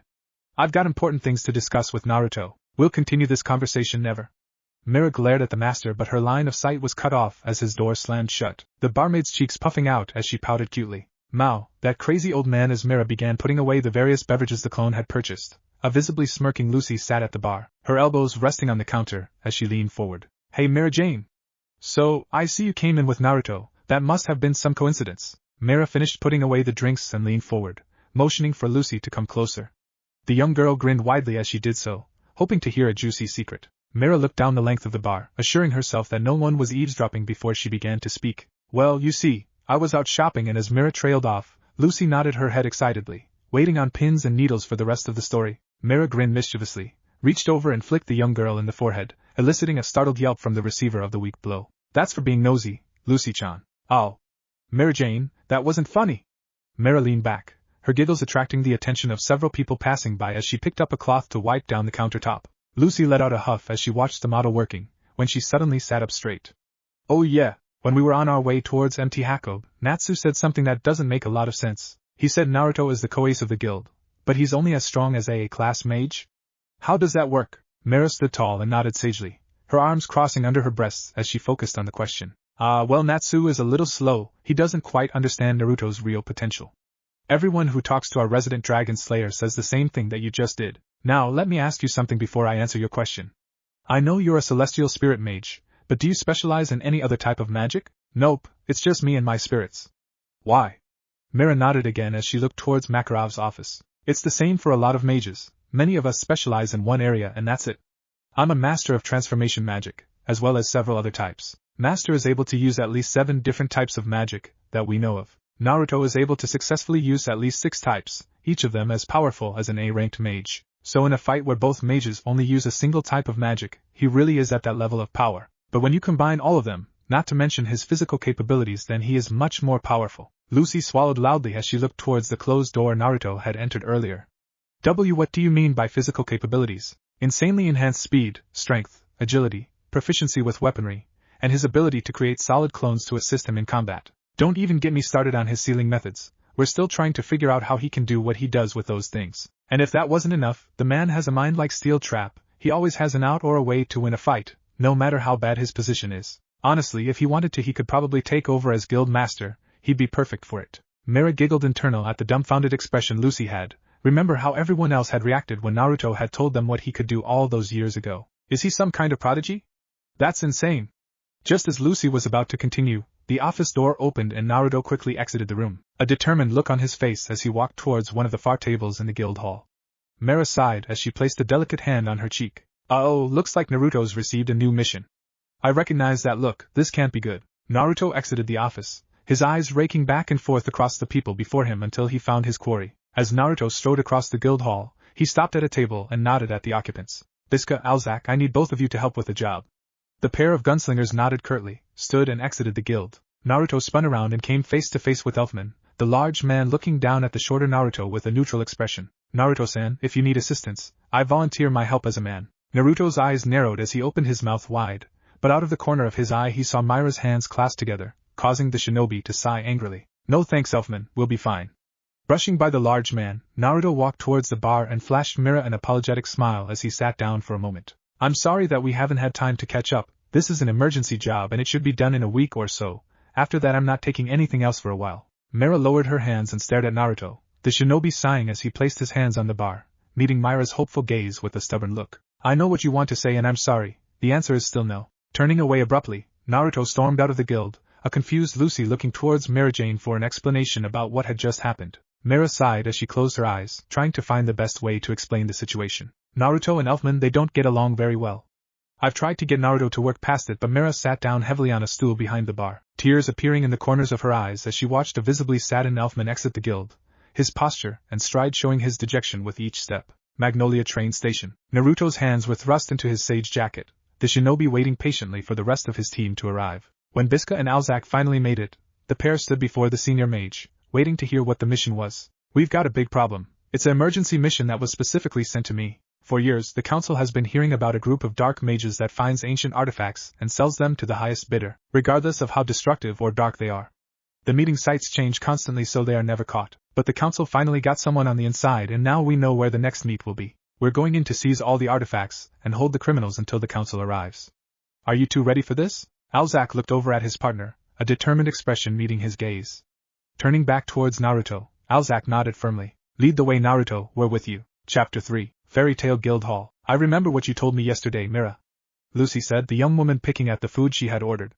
But why don't Naruto and Elfman get along? Mira Jane froze, the glass she had been polishing clutched between her hands as she took a deep breath. Placing the glassware on the counter, Mira motioned for Lucy to follow her, the curious celestial spirit mage following the retreating barmaid swiftly. As the pair passed through a set of large doors, Lucy's eyes widened happily as she stared at the multitude of books before her. A lone girl was in the library, Fairy Tale's solid script mage Levi. The young woman could be found here when not relaxing with her friends and teammates. Levi always saying the same thing when asked why she spent so much time in the library. They just call to me, all those books, so much knowledge that I need to read. As the solid script mage climbed down the ladder, she caught sight of the new arrivals, smiling brightly as she ran forward. Mira! Lucy-chan! What can I do for you? Levi's expression shifted from happy to concerned in a moment, the somber look in Mira's eyes causing Levi to worry about her friend. Levi, could I have you leave the library for a little while? I've got some things I need to share with Lucy about the history of our guild. Levi nodded slowly, placing a comforting hand on Mira's arm before exiting the library. Once the doors were closed once more, Mira motioned to a pair of comfortable chairs, the two young women sitting as they looked at each other in silence. Mira leaned forward, a warm smile appearing as she broke the silence. 3 years ago, Naruto fell into our laps, literally. No one was sure where he came from. Just that one day he appeared, trashed our guild when Natsu started a fight with him, and knocked everyone else out. The master came home and after discussing the circumstances, Naruto was invited to join Fairy Tail. Within the first few months, many of our members had realized that he had a flair for tactics. Many thought that his off-the-wall, or just plain insane plans were doomed to failure, but they all ended up working for some strange reason. He became the person that was consulted anytime a really dangerous mission came up. And he was good at it. He gained the trust of everyone. Crocus. Naruto leaned over the parchment he had placed on the ground, the floor plans of the opera house laid out before the trio as they discussed their roles in the operation. Biska, I'll take out the patrols on the 3rd floor, creating a dead spot that you can use as a sniper position. I'll also be posting 2 henge clones to protect you, just in case there's a change in patrols. After you've gotten a clear line of sight on the targets, hold your position until you see my signal. Biska nodded, the gun's magic mage checking her weapons once more before the operation began. Alzak, you're going to be coming in on their flanks, making sure that the boss of this auction doesn't escape. Don't reveal yourself unless you need to stop him from escaping, even if it seems like I'm in trouble, understood? A terse nod from Alzak caused Naruto to grin, the blonde standing tall as he began stretching. Alzak and Biska looked at each other, the young man asking the question that they both wanted the answer to. Naruto, Alzak said, the young man glancing over at Biska before he continued speaking. What exactly will you be doing? Naruto looked down at the still crouching pair, his smirk causing the pair to gulp. Me? I'm the distraction. Now, get comfortable, we're not moving before 3 am, you two better get some sleep. Fairy tale library. So for a year, Naruto went on any and every job he could find. If anyone needed a hand, he was there to help them. And all that time, he always had time for me, Elfman and Elisana. Myra's face fell, the ivory-haired beauty staring at her hands as she began to slowly started to shed tears. Lucy leaned forward, took the barmaid's hands in her own and squeezed lightly. Mira, who's Lisana? Why are you crying? Mira freed one of her hands, wiping angrily at her tears and taking a deep breath, composing herself before she continued. Lisana, she was my little sister. She died 2 years ago on a mission. Naruto watched her die. She was too late to save her, and the reason she's dead is because of an accident involving Elfman. Crocus. Early morning. Naruto watched as he clones landed lightly on the faraway roof of the opera house, the shinobi's eyes narrowing as they disappeared inside the building. Several tense minutes later, the same pair of clones appeared in one of the windows, his confident grin and corny thumbs up causing Naruto and Biska to breathe a sigh of relief. Naruto grabbed Biska in his arms and leaped silently into the air, the shinobi landing softly on the distant roof. As the second clone reappeared and guided Biska to her final destination, Naruto jogged across the roof, looking below as Alzak managed to sneak in through the rear of the building. Knew it was a good idea to bring these two. Okay, show time. Do I get to come out and play? Naruto sighed as he dove into his seal, his head craning upwards as he looked into the half-lidded eyes of his partner, Kurama. Sorry for a ball, I may be able to use your chakra again, but it takes such a long time to gather it that I'm saving it for emergencies. A low rumbling sound shook the ground gently before Kurama closed his eyes, his snout resting on his paws. Bah, this sucks. This world has done nothing but hinder us since we've arrived. Naruto reached out a hand and patted his partner gently, causing Kurama to open one of its eyes in confusion. Don't worry, someday soon I'm sure we'll be kicking ass together again. Just wait for me, okay partner? Kurama sighed loudly as Naruto vanished from his sight. The shinobi blinked his eyes rapidly before he looked over the edge of the opera house's rooftop, the sight below him causing Naruto to grin. A pair of guards were standing right below him, chatting quietly as they took a break. Naruto smirked as he stepped off of the building and plummeted towards the ground. The mistakes of the past shall rise once more to enrich our future. From the moment of its creation, this had been the motto of the Guild Rising Phoenix, its sole purpose: discovering the ancient knowledge and magics that had been lost, returning humanity's former glory to its people. Seekers of the old ways, treasure hunters and wise sages flocked to the Guild of Knowledge, hoping to discover a clue to the past that could aid humanity's future. But the council saw nothing but a group of opportunistic thieves, acquiring priceless and dangerous artifacts in their pursuit of knowledge. On the day that his guild was disbanded, the guild master, Bartolomeo, swore that he would rise from the ashes of his former guild. He also promised that the council would regret their decision. Bartolomeo stood on the stage of the latest stop of the Devil's Auction, a dark mage's wildest dream. Locations to ancient sites of power, lost homes and magics, forbidden knowledge in its purest form. All of it available to anyone who was willing to pay. Bartolomeo was now known as the auction master, the person that had the final say in all matters concerning the enterprise were his alone. The immoral man smirked evilly. His eyes slowly drifted over the latest batch of dark artifacts that had been acquired as he began calculating just how much he could get from the hoard before him. Suddenly, the sound of a door being kicked in woke him from his stupor. The head of the Devil's Auction looking up in surprise as a tall blonde-haired man strolled into sight, a look of relief on his face. Finally, real live people. Do you know how hard it is to find a bathroom in this part of town at this hour? So if you could just point me in the right direction, I'll be out of. Hang on, what's going on here? Bartolomeo watched in silent surprise as the blonde walked towards the stage, a childlike smile of glee spreading as he closed in on the gathered artifacts. Wow! This is a Sword of Desolation. It's said to contain a spell that can destroy anything within a mile of its user. And a Staff of Subjugation. Talk about rare stuff. What's happening here, Asen? Is this some sort of club for owners of rare artifacts or something? The auction master folded his arms over his chest as he watched his men closing in on the intruder. Something that you should not have seen, boy. I'm afraid that finding a bathroom is the least of your worries at the moment. The blonde man cocked an eyebrow as he watched the approaching men, many of which had magic seals appearing before them as they neared their target. Don't be like that. If you threaten me like this, then I've got to retaliate, and that never ends well for you guys. So how about this, you surrender peacefully and we talk this out. A chorus of laughter caused the blonde to shrug. Yeah, I thought that it sounded stupid as well, but I have to give you the chance to give up. The auction master's eyes narrowed as he studied the man before him once more, a niggling suspicion growing in his mind. And why is that? The blonde grinned savagely as it raised a fist. Because otherwise I'd get in trouble when I do this. Bunshin Daibakuha. The auction master's eyes widened as the blonde glowed brightly for a moment before he exploded. The leader of the illegal auction threw his arms up as the blast wave neared him, his magic glowing around him as he tried to cast a spell of protection, but it was too late. The once proud guild leader was thrown bodily across the room like a rag doll. Screams and yelling echoed in the man's ears as he saw his men milling about in confusion, many of them wounded as they had been right by the blast. When amidst the confusion, the auction master saw a shadow appear behind several of his uninjured henchmen. The wounded man raised his arms shakily, trying to get the attention of his men, even as he realized that it was too late. Blasts of magical energy were fired from a balcony that should have been clear and guarded, Bartolomeo's men falling to the ground amidst further explosions while others fell to the shadowy man behind them. Damn it, woman! Stop blowing them up, we need a few of them to talk. Bartolomeo shakily rose to his feet, the injured man limping towards the exit as quickly as he could while his men fell to the duo. If I can just get outside, I can. The auction master's train of thought was swiftly derailed as the cold metal barrel of a magic revolver pressed firmly against his forehead, causing the man to freeze in terror. The sound of the revolver's hammer cocking echoed loudly in Bartolomeo's ears, causing him to stay absolutely still. Sorry, but I think we need to have a few words with you. If you could please go back inside, Naruto will be with you in just a moment. Several minutes later, Naruto was whistling jauntily as he continued to truss up the captured dark mages, the groans of the wounded not even fazing him as he tightened the ropes. Too tight? Well, you should have thought about that before you attacked me.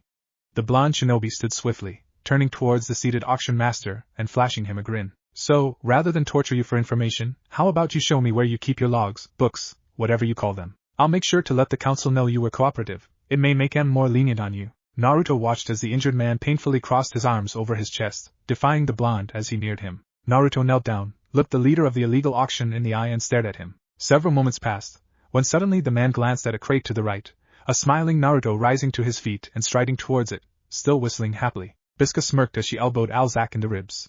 Is it just me, or is Naruto enjoying their suffering just a little too much? Alzak chuckled softly as the pair watched Naruto searching the contents of the crate. Moments later, the blonde found the ledger that had been kept, its bindings filled with the names of buyers of the worst kind of artifacts possible. As the blonde scanned the ledger, an item near the back stood out from the rest, the shinobi's blood running cold as the ledger snapped shut. Striding back towards the auction master, Naruto ignored the worried questions from Alzak and Bisca as he grabbed the injured man by his shirt, hoisted him up and glared at the now petrified man. Who bought lot number 625?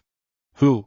When Naruto didn't get an answer, he flung the terrified man against the crate, the wounded man crumpling to the ground painfully. Naruto strode forward, pulling the groaning man up and slamming him on top of the crate, a kunai appearing in his hand as he spun it around. One more time, who bought lot number 625?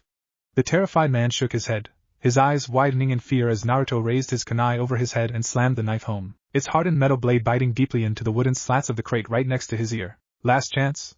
Who? Bought. Eisenwald. It was Eisenwald. Naruto let out a deep breath, stowing his kunai as he dropped the sniveling man to the ground. Looking over at his wide-eyed teammates, the blonde could only shrug. Sorry about that. Sometimes, aggressive interrogation is needed to loosen the tongue. But now we've got a bigger problem. Look at this. Tossing the ledger towards Alzak, the young man quickly skimmed the pages until he found the lot number Naruto had mentioned, his eyes widening as he looked up in shock. Yeah, the genius here sold the location of Zerif's lullaby to a dark guild that likes to kill people.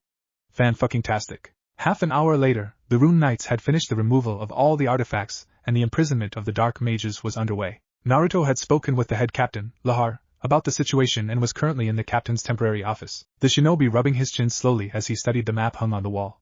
Moments later, Lahar entered the room, his hands holding a folder that he was slowly leafing through. Our latest intelligence puts Eisenwald's location somewhere near Ashibana. There have been no sightings of their leadership, and Lahar's voice trailed off as his assistant burst into the room, the heavily breathing man taking a moment before he delivered his message. Eisenwald has taken over the Ashibana train station hostage.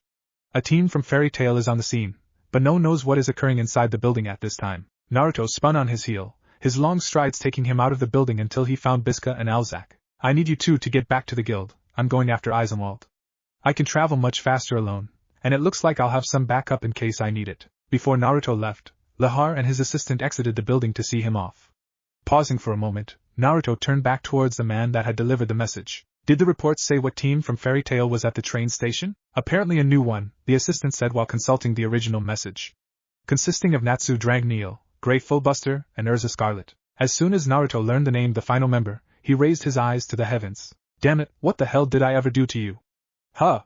She's gonna try and kill me, I just know she will. As Naruto disappeared in a burst of high speed, Lahar turned towards Alzak and Biska, a concerned expression on his face. Is there some kind of problem between Naruto-san and Urza-san? Alzak and Biska looked at each other, both laughing nervously before they walked off, leaving a very confused head captain behind. Just outside of town. You do know it'll take hours to get there, right?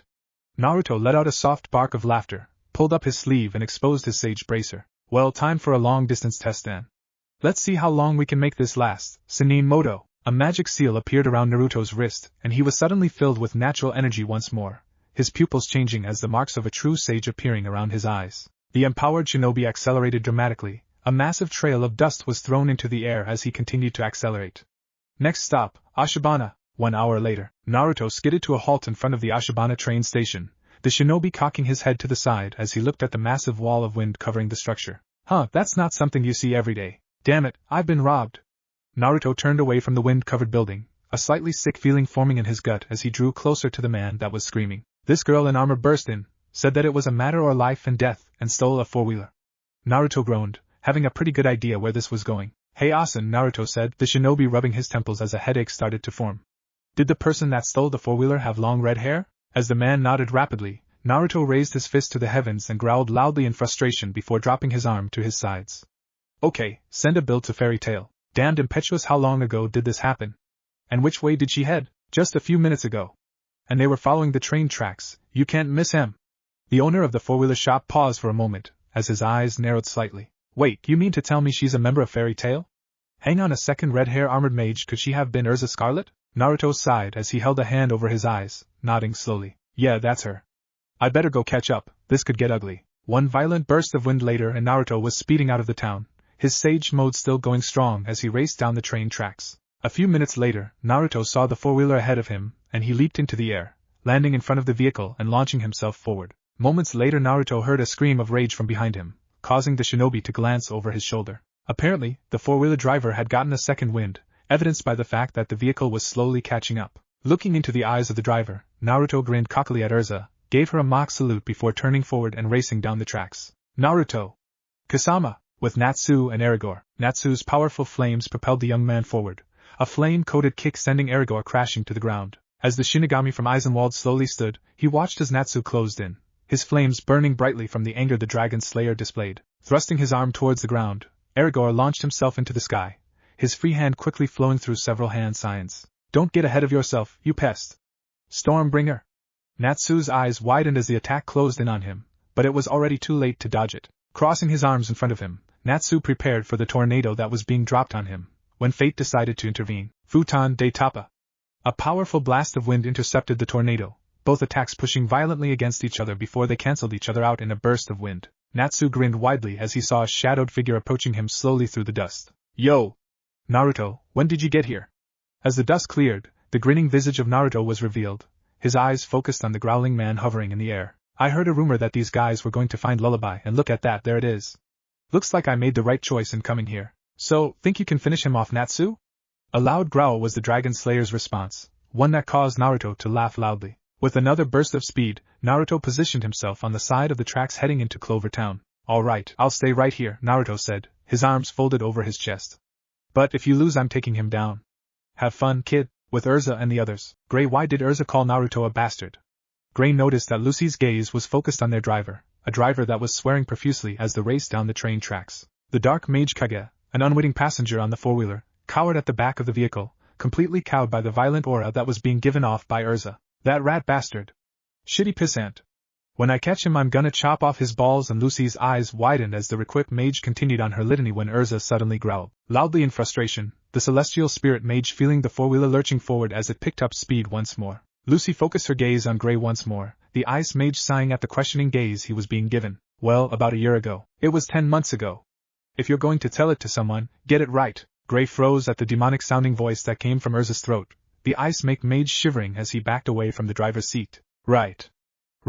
It was 10 months ago. Flashback. 10 months ago. The beginning of summer in Magnolia is a beautiful time of year, and this day was no different. The members of Fairy Tail were enjoying the wonderful day as they always did, with an overabundance of drinking, laughter, and time with their family. A dusty-looking Naruto strolled into the guild, patting down his clothing as he watched the rambunctious atmosphere before him with a grin. Nothing like relaxing after some early morning training. But before Naruto could approach the bar, a nervous-looking Urza appeared before the shinobi, her hands clasped to her chest as she blocked the entrance to the guild. Naruto, I need to talk to you. It's really important. Naruto smiled as he ruffled Urza's scarlet hair, the action causing the girl to blush faintly. Sure thing, Urza-chan, what's up? Well, I mean why is this so hard? Damn it, Naruto. I want you to be my boyfriend. Take me out on a date. Naruto's jaw dropped at the demanding confession, his gaze flicking towards the bar nervously as he watched an ominous black aura surround Mary Jane, the barmaid squeezing the glass she had been polishing in her hands tightly. Well, I can't say I'm not flattered, but I'm sorry, Urza, I can't go on a date with you. You see, Naruto was cut off as Urza stepped closer, the shinobi stiffening up as Urza jabbed an armored finger into his sternum. Why not? We all know you don't have a girlfriend. We're both S-class mages and we both love to fight. We're perfect for each other. Naruto gulped loudly as he heard the sound of glass breaking, the glowing form of Mary Jane causing Naruto to sweat lightly as he watched a strange mist form around her body. Ah shit, we are at red alert, pissed of girlfriend off the starboard bow. Abort. Evade. Damn it, GKI, do something. Well, you see, Naruto trailed off as Urza continued to glare at him, her arms crossed against her armored chest as she waited for his explanation. And once again, the dreaded Uzumaki foot in the mouth disease struck, setting off a chain of events that would have far-reaching consequences. Already have one? Urza's jaw dropped, as well as the jaws of everyone else in the room at the revelation. No way. Awesome, I won the pot. Sweet, I've finally got a chance with Mira. Oh Kami, we are so boned. Naruto watched warily as a smile began to slowly tug at Urza's lips, the young woman trembling slightly as her own dark aura appeared. Oh, I see. So, when can I meet her? After all, I have to make sure that she's good enough for you. Naruto began to sweat, his mind racing as he tried to figure a way out of Urza's latest demand when a thunderous crack echoed through the guild hall, the bar counter having somehow broken in half. Naruto watched the massive slab of wood slam into the ground, the furious glare of Mira causing the man to agree with his container. Ah shit. Escape plan Delta? Delta? I'd think you'd want to go with Epsilon, it's more likely to succeed. Damn it, Kurama, where am I going to find a parade at this time of year? The Harvest Festival is months away. Not to mention, I need a midget to pull it off successfully. You do have a good point there, I forgot about the midget. How about hey, is it just me or has it gotten a lot darker out there all of a sudden? Oh shit, Gaki? I think she's pissed off that you're ignoring her. Naruto stopped focusing on his conversation with his partner, his gaze only seeing Urza's blazing aura as it reached epic proportions, the shinobi realizing that the time to escape was now. Screw it. Omega it is. Raising his hands in a cross-hand sign, Naruto launched himself away from the towering inferno of female rage, the shinobi skidding across the street as he executed his technique. Tiju Kage Bunshin no Jutsu, and flashback. And so, Naruto successfully escaped in the confusion caused by several thousand copies of himself running around town, and ever since then, whenever Urza sees him, she gets mad that he wouldn't agree with her idea to go out with her, and goes apeshit on his ass. Aloud, I do not. Caused Gray to immediately clam up as Lucy's eyes narrowed in suspicion. Wait, so Naruto isn't scared of Urza at all? He seemed more afraid of this girlfriend he mentioned? A silent shake of Gray's head caused Lucy to hum softly, her delicate fingers stroking her chin as she thought about the situation. As Lucy continued to stay lost in her thoughts, she never noticed that the four-wheeler had stopped suddenly until she heard Urza being screaming again. Naruto, you bastard! Get over here, you and I have a lot to talk about. Lucy watched as Naruto chuckled nervously, shrugged at the redhead mage and took off towards Clover Town, a trail of dust following him as he ran once more. Damn it, stop ignoring me, Naruto! Sighing loudly, Urza climbed off of the vehicle and walked towards Natsu, an impressed expression appearing as she examined the unconscious Aragorn at his feet. So, did you do this on your own, Natsu, or did Naruto help? As Natsu launched into a description of the fight, Urza began to sway at her feet, but Lucy and Gray both caught her, steadying the young woman. Looking downwards, Urza scowled as she focused on the skull-topped flu that had caused this entire mess. But before she could even think about grabbing the dark artifact, she heard the engine of the four-wheeler start up, the large machine speeding towards them. As everyone dove out of the way of the vehicle, a shadowy hand appeared, grabbing Lullaby and placing into the hands of a cackling Kage, the dark mage crowing in triumph as he sped towards Clover Town. Urza struggled to her feet, the younger mages looking towards her in shock. After him. We can't let him kill the guild masters. Naruto was relaxing on top of the building that the masters were meeting in, a silently smoking Makarov seated beside the shinobi. And you're sure that it was Lullaby? Not just some kind of knockoff? Naruto shuddered for a moment and nodded. Yeah, I could feel dark magic rolling off of it, it gave me the creeps. Hey, there's the four-wheeler. Wait, that's not Urza. Who is that? Naruto leaned forward, focusing on the heavily bandaged figure in the driver's seat. After a moment Naruto cocked an eyebrow as shook his head. If I didn't know any better, I'd say it was one of my old shinobi buddies, Shikamaru. But since we're in a different dimension, I'm gonna guess that's not him. Wait, shit, he's got lullaby, he's gotta be part of Eisenwald. Before Naruto could stand, Makarov grasped the mage's arm and shook his head. Nah, you've had a long day, I'll handle him. Naruto watched as Makarov leaped atop the still four-wheeler, scaring the shit out of the bandaged man. The old master spoke several words to the young man that Naruto couldn't hear, but the shinobi's eyes narrowed as he watched the Eisenwald member raise lullaby to his lips. A kunai appeared in his hand, the shinobi preparing to throw the weapon when he felt a shift in the night air, a sliver of Makarov's power slipping free and causing the young man to tense up. As the flute fell away from his lips, Naruto watched the old man continue speaking to the dark mage, the shinobi grinning as he saw the deadly flute fall to the ground. Natsu and the others burst out of the shrubs surrounding the house, gathering around Makarov and celebrating loudly. Well, looks like everything worked out well in the end. Guess I should go say hi to the masters, it's been a while since I've seen most of them. You mages have no guts. Naruto blinked slowly, his attention focused on the now smoking lullaby, the deep demonic voice coming from the item freezing everyone in their tracks. Naruto leaped to the ground, a now furious Urza recovering quickly as the equipped mage pointed at the shinobi angrily. When Naruto cut her tirade off. Now is not the time, Urza. Deal with the demonic-sounding flute now, bitch at me later. That's assuming there is a later Gaki, stoic Kurama. It's so not the time for that defeatist shit. I can't hold it any longer, I'll just eat you myself. As smoke spewed forth from the skull-shaped flute, Lucy hid behind Naruto fearfully as the haze began to form a shape above them, a very large shape. Naruto whistled loudly as he stared upwards, his gaze filled with the body of the demon lullaby. Wow, you're kinda puny. I was expecting you to be bigger. A loud roar silenced Naruto, the shinobi waving a hand slowly before his nose.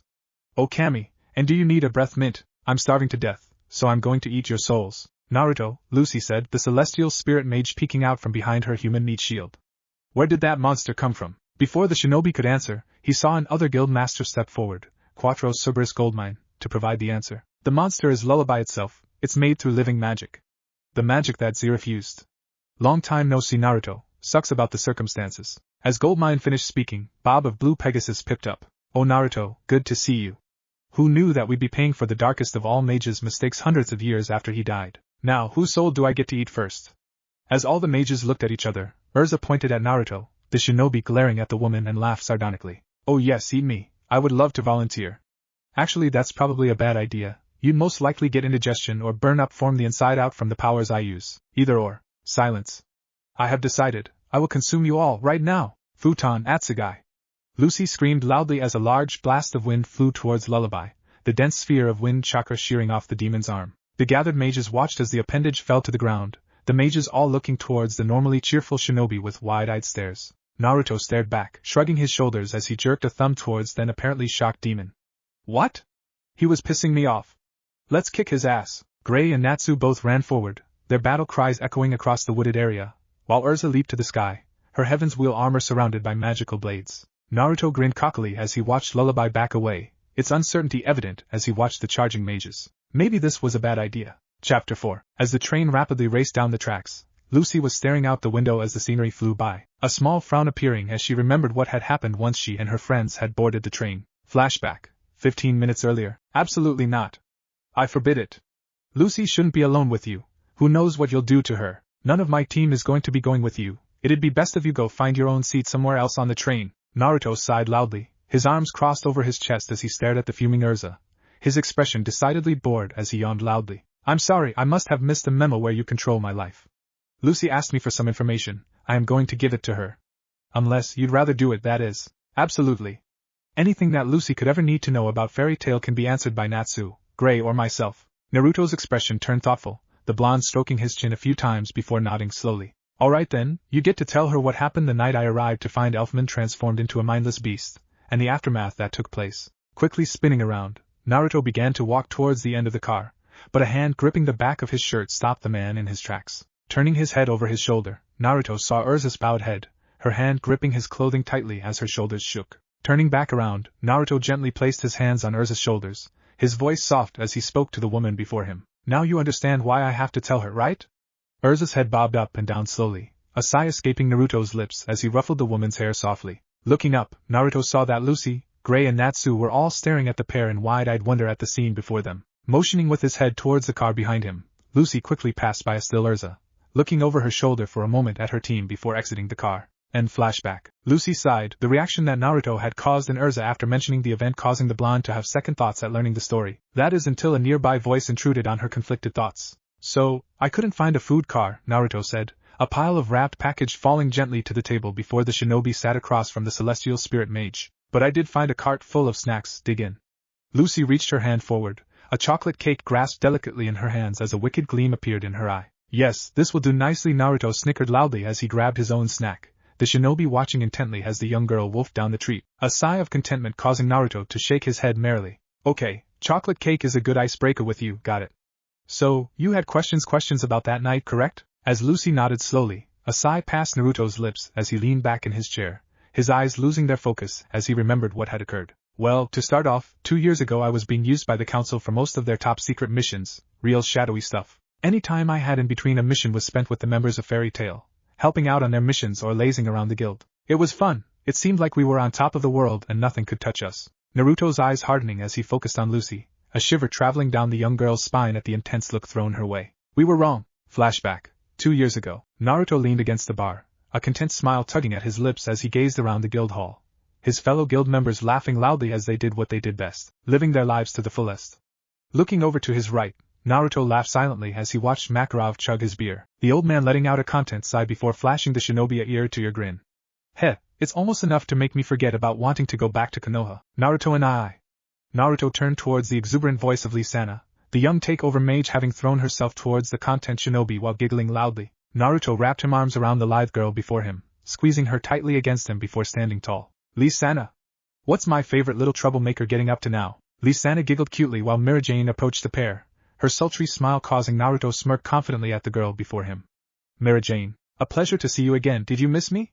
Mira Jane smirked as she stepped forward, her goth clothing drawing Naruto's gaze to her sizable attributes. A delicate finger gently poked the shinobi's chest, forcing Naruto back into his seat as Mira winked at the shinobi. Now Naruto, Mira Jane said, her sultry grin never leaving her face. We both know it was you who has been missing me. Naruto laughed softly, his eyes briefly focusing on Lisana as she pouted cutely. The shinobi forced himself to keep a straight face as his enhanced hearing picked up Lisana's mumbling voice. Mirane really should just confess to Naruto and I. He obviously likes her. Naruto shook his head as he focused back on Mira Jane, the eldest takeover sibling having taken a seat at the bar beside Naruto. So Mira, any jobs on the horizon for Team Takeover? Myra's eyes flashed brightly as she pulled a mission request from her cleavage, her hands gently placing the sheet on the bar in front of Naruto. The shinobi watched the spectacle with raised eyebrows, Lisana giggling cutely in the background as Mira continued to smirk. She did not. Naruto took the opportunity to drink a glass of water as Lucy stopped him in his narration. Oh yes, she did. Hell, you can ask her yourself when we get back. Now, the job. Naruto's eyes began to scan the request, his gaze changing from curious to shock very quickly. Without even realizing it, Naruto was now staring at Mira, a sick feeling in his stomach slowly growing as he placed the request on the bar. The beast? Mira, you're taking your sister and brother up against the beast? Isn't that a little much for their first S-class mission? Mira glared weakly at the shinobi, her hand flashing towards the request and stuffing it back between her breasts. I'm an S-class mage, I can handle a request like this. I can take care of myself, you don't need to babysit me. Naruto sighed, running a hand over his face as he faced the young woman beside him. I know I don't have to take care of you, you're an accomplished and talented mage. But the King of Beasts is on a whole different level than what you've worked with before. At least let me come with you. I can hang back and let you three handle it unless there's a problem. How about it? You know you won. Naruto smiled roguishly at Mira, watching the young woman's resolve slowly crumble. That is until a deep voice above the pair decided to add his 2 cents. Naruto, with Mira and Lisana, we 3 should be enough for this job. As a man, I will protect my family, no matter what threatens us. Naruto looked up at the taller Elfman, his gaze boring into the male takeover mage. I understand how you feel, Elfman, but sometimes your desire to protect your loved ones isn't enough. Looking back towards Mira Jane, Naruto saw that her resolve had been restored and the eldest Strauss rose to her feet. Don't worry, Naruto, we'll be fine. When I get back, we should go out together somewhere, just the 2 of us. Naruto's worried gaze followed the once again confident Mira Jane as she left with Elfman at her side. Looking to his right, Naruto saw that Lisana's worried gaze as she watched her family walking towards the exit. Naruto looked at the youngest Strauss and ruffled her hair, pulling a brush from his hip pouch and a pot of ink. Lisana, I need you to do me a favor. If things start to go south during your mission, I need you to let me know. I've got a bad feeling about this one. Lisana watched in wonder as Naruto rapidly created a seal on her wrist, the small symbol pulsing brightly when the shinobi laid his finger on the finished characters. Go ahead, touch it. Lisana reached out a finger, gently pushing against the seal that now adorned her skin, a giggle passing her lips at the flare of heat that this action evoked. The young girl looking up at a grinning Naruto as he showed a slightly larger version of the same seal on his wrist. So if something bad happens, just push it and you'll come running? But we'll be in Balsam Village, it's a few hours' walk from Magnolia. Won't you be too late to help? Naruto stood tall, his chest thrust out as he placed a foot one of the bar stools as he flexed his muscles, the effect of the dramatic pose causing Lisana to nearly collapse in a fit of giggles. Never fear, wherever there is danger, Kage shall appear in a flash. Naruto grinned widely at the giggling girl before him, the shinobi walking towards Lisana and placing a hand on her shoulder, causing the girl's giggle to slowly trail off. Seriously though, I've got an ace up my sleeve, been saving it up for the last year or so. If there is trouble, let me know and I'll be there. I promise. Lisana. Where are you? Leaping forward, Lisana wrapped Naruto in another bone-crushing hug before racing towards her brother and sister. Naruto watched as the trio exited the guild, the sick feeling in his stomach continuing as he sat at the bar once more, waiting. I should have just followed them. I wanted to believe in Mira so much though, that I didn't. And by the time I found out there was trouble, it was too late. Naruto was about to continue his story when a flash of light appeared beside Lucy, the small form of Plu appearing. The dog's spirit sat in Lucy's lap, causing the celestial spirit mage to hold her companion close as Naruto continued with his tale. Standing atop the tallest building in Magnolia, Naruto watched the bustling nightlife below him, a small smile appearing as he raised his wrist, looking the seal that adorned it. Heh, maybe I was just being paranoid. Well, better safe than sorry. Naruto's voice trailed off as he felt a flare of heat blossom to life on his wrist, the shinobi's eyes widening as turned towards Balsam Village. Leaping into the air, Naruto landing heavily on another rooftop as he rapidly made his way towards the edge of the city. Shit! Kurama, I'm gonna need that little bit of natural energy we've been saving up for the last year. The hell Gaki, it's only good for about 10 minutes. Then I'd better make those 10 minutes count. Do it now! Naruto felt the natural energy he had painstakingly gathered merge with his own chakra, the change to Sage mode passing in the blink of an eye. Naruto's blurred form vanished, a boom of displaced air the only sign of his passing. Balsam Village. Naruto arrived at the once prosperous town, his head shaking slowly as he watched the flames consuming the building stretched out before him. A loud roar split the night air, the shinobi leaping towards the town quickly. As Naruto quickly navigated the inferno, he felt his Sage mode give out, the shinobi growling loudly as he pushed himself harder to find the beast. Knowing Mira, she'll be right in the middle of it. And if Mira's there, then her sister and Elfman are too. Naruto's thoughts faltered as he reached the edge of town, the scene before him causing the shinobi to freeze in his tracks. Lisana was standing before the beast, her arms stretched out as she stepped closer towards the creature. Naruto began running forward, but it was too late as the beast swung its clawed arm downward, batting Lisana out of its path. Naruto watched in shock as Lisana was thrown into the nearby forest, the tortured scream of Lisana causing his chakra to roil dangerously as he stared at the creature with hate-filled eyes. No mercy, kill it! Naruto roared in fury, his chakra blazing to life around him when suddenly he disappeared from sight. A chakra-enhanced axe kick slammed the surprised creature to the ground, a furious Naruto standing over the prone creature as he quickly gathered chakra in his open hand, the shinobi looking towards the beast as he tried to decide where he could strike to kill it instantly. Naruto, no! Don't kill it, that's Elfman. The Rasengan that Naruto had been forming quickly winked out, the shinobi looking behind him at an anguished Mira Jane. While watching the tears fall from her cheeks, Naruto heard the beast rise up, its roar shaking the very ground beneath it. Naruto's features hardened as he turned back to the rampaging takeover mage, his hands slipping into his hip pouch. Mira, find Lisana. I'll handle Elfman. Naruto paused in his story, a hand briefly passing over his eyes while Lucy stared at the shinobi in wide-eyed shock. For a minute, I was tempted to kill him, I was so angry. But that look in Mira's eyes, I couldn't do it. Naruto panted heavily, the dozen clones that he created in similar straits, but in the end they had done it. Elfman was currently being restrained by a gravity seal, while a tag Naruto had been working on for several months began to drain the magical energy from Elfman, cancelling out the takeover spell he is under. Leaving his clones to watch over his fellow mage, Naruto raced into the forest, his enhanced hearing picking up Mira's sobs. The shinobi burst into a clearing, the scene before him nearly causing him to fall to his knees. Lisana laid on the ground, Mira clutching her sister's hand in her own as tears unashamedly ran down her face. It's okay, Mirane. Look, Naruto came, just like he said he would. Naruto felt the sting of tears as he walked forward, his hand reaching out and grasping Lisana's free hand in his own. Yeah, how could I not come? You're all too important to me to lose. Naruto paused for a moment, tears spilling down his cheeks as he gently squeezed Lisana's hand. Naruto and I take care of Mirane, she loves you so much, and don't let Elf and I give up. He's gonna blame himself for this. Please help him. Naruto bent over, his lips kissing Lisana's forehead softly. I promise. And flashback. Naruto's raised his head to the ceiling, the memories forcing him to regain control of his emotions once more. After a few moments, Naruto looked over at Lucy, tears running down her cheeks as she held Plu in her arms. After we got back to Fairy Tail, Mira lost the will to fight as her magic slowly began to fade. So, she supports the guild any way that she can, without having to fight. Elfman he vowed to never attempt a full boy takeover again. He ran from his fears and responsibilities. He says he's a man, but he's acting like a coward. That's the real reason why I don't get along with Elfman.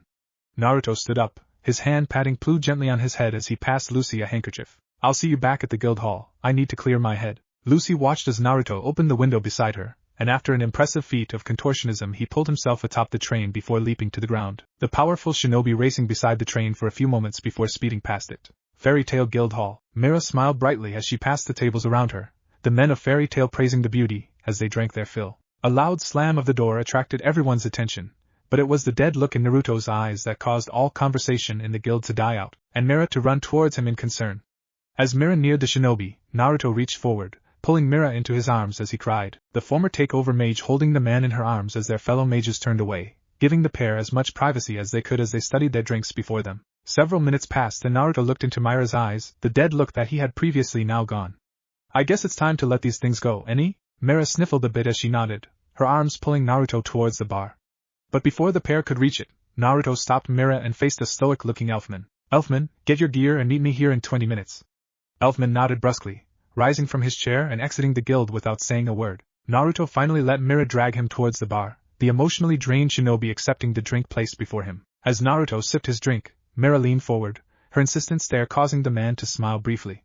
Don't worry, I'm just going to help Elfman, like I promised. If I can get through his thick skull, that is. Mira giggled softly as she leaned closer to Naruto. Good luck with that, he's almost as stubborn as you are. Naruto hard-heartedly glared at Mira, the woman's only response was another soft giggle. The guild members slowly began speaking again, sensing that the worst had passed, forcing Mira to leave Naruto on his own at the bar, as she raced to fill orders once more. Naruto sighed as he finished his drink, spinning on the bar stool and watching his nakama once more, a nostalgic smile appearing slowly. Hey, I haven't seen you smile like that in a long time. Looking to his right, Naruto watched Kana sit on the stool beside him, the card mage punching the shinobi lightly in the shoulder before raising a barrel of beer to her lips. Hey Kana. Yeah, it has been a while. It just feels right, you know? That new girl, Lucy, she kinda reminds me of Lisana. Kana slowly lowered her barrel, a contemplative look on her face before nodding. Yeah, she kinda does, doesn't she? Naruto smiled as he softly punched Kana's shoulder, the pair laughing softly as they watched their fellow guild mates. After 20 minutes, Naruto looked at the doorway as Elfman entered the guild once more, his rucksack in his hands. Pushing himself to his feet, Naruto grinned at Kana before walking towards the taller man, the entire guild watching as the pair exited the building. As the pair silently walked to the edge of Magnolia, Elfman decided that he would take it upon himself to break said silence. Where are we headed, Naruto-san? Camping, Elfman, we're going camping. Later that evening, the roaring fire the pair sat around was a welcome comfort, its flames holding the chill of night at bay. Elfman groaned as he relaxed before the flames, the long hike to reach this place having actually been somewhat of a challenge. I've gotten too used to taking trains, I'm getting soft. Elfman watched as Naruto expertly continued to prepare a late-night meal, the shinobi working rapidly as he had done this hundreds of times before. Elfman continued to stare at the roaring flames, his wandering mind barely catching the tail end of the words that Naruto had directed at him. I'm sorry, Naruto-san, could you repeat that? Naruto sighed softly as he threw a stick in the fire, the shinobi clasping his hands before him. I said that you and I are going to work this out. Mira-chan wants us to get past this problem we have and I'm sick of your avoidance of it.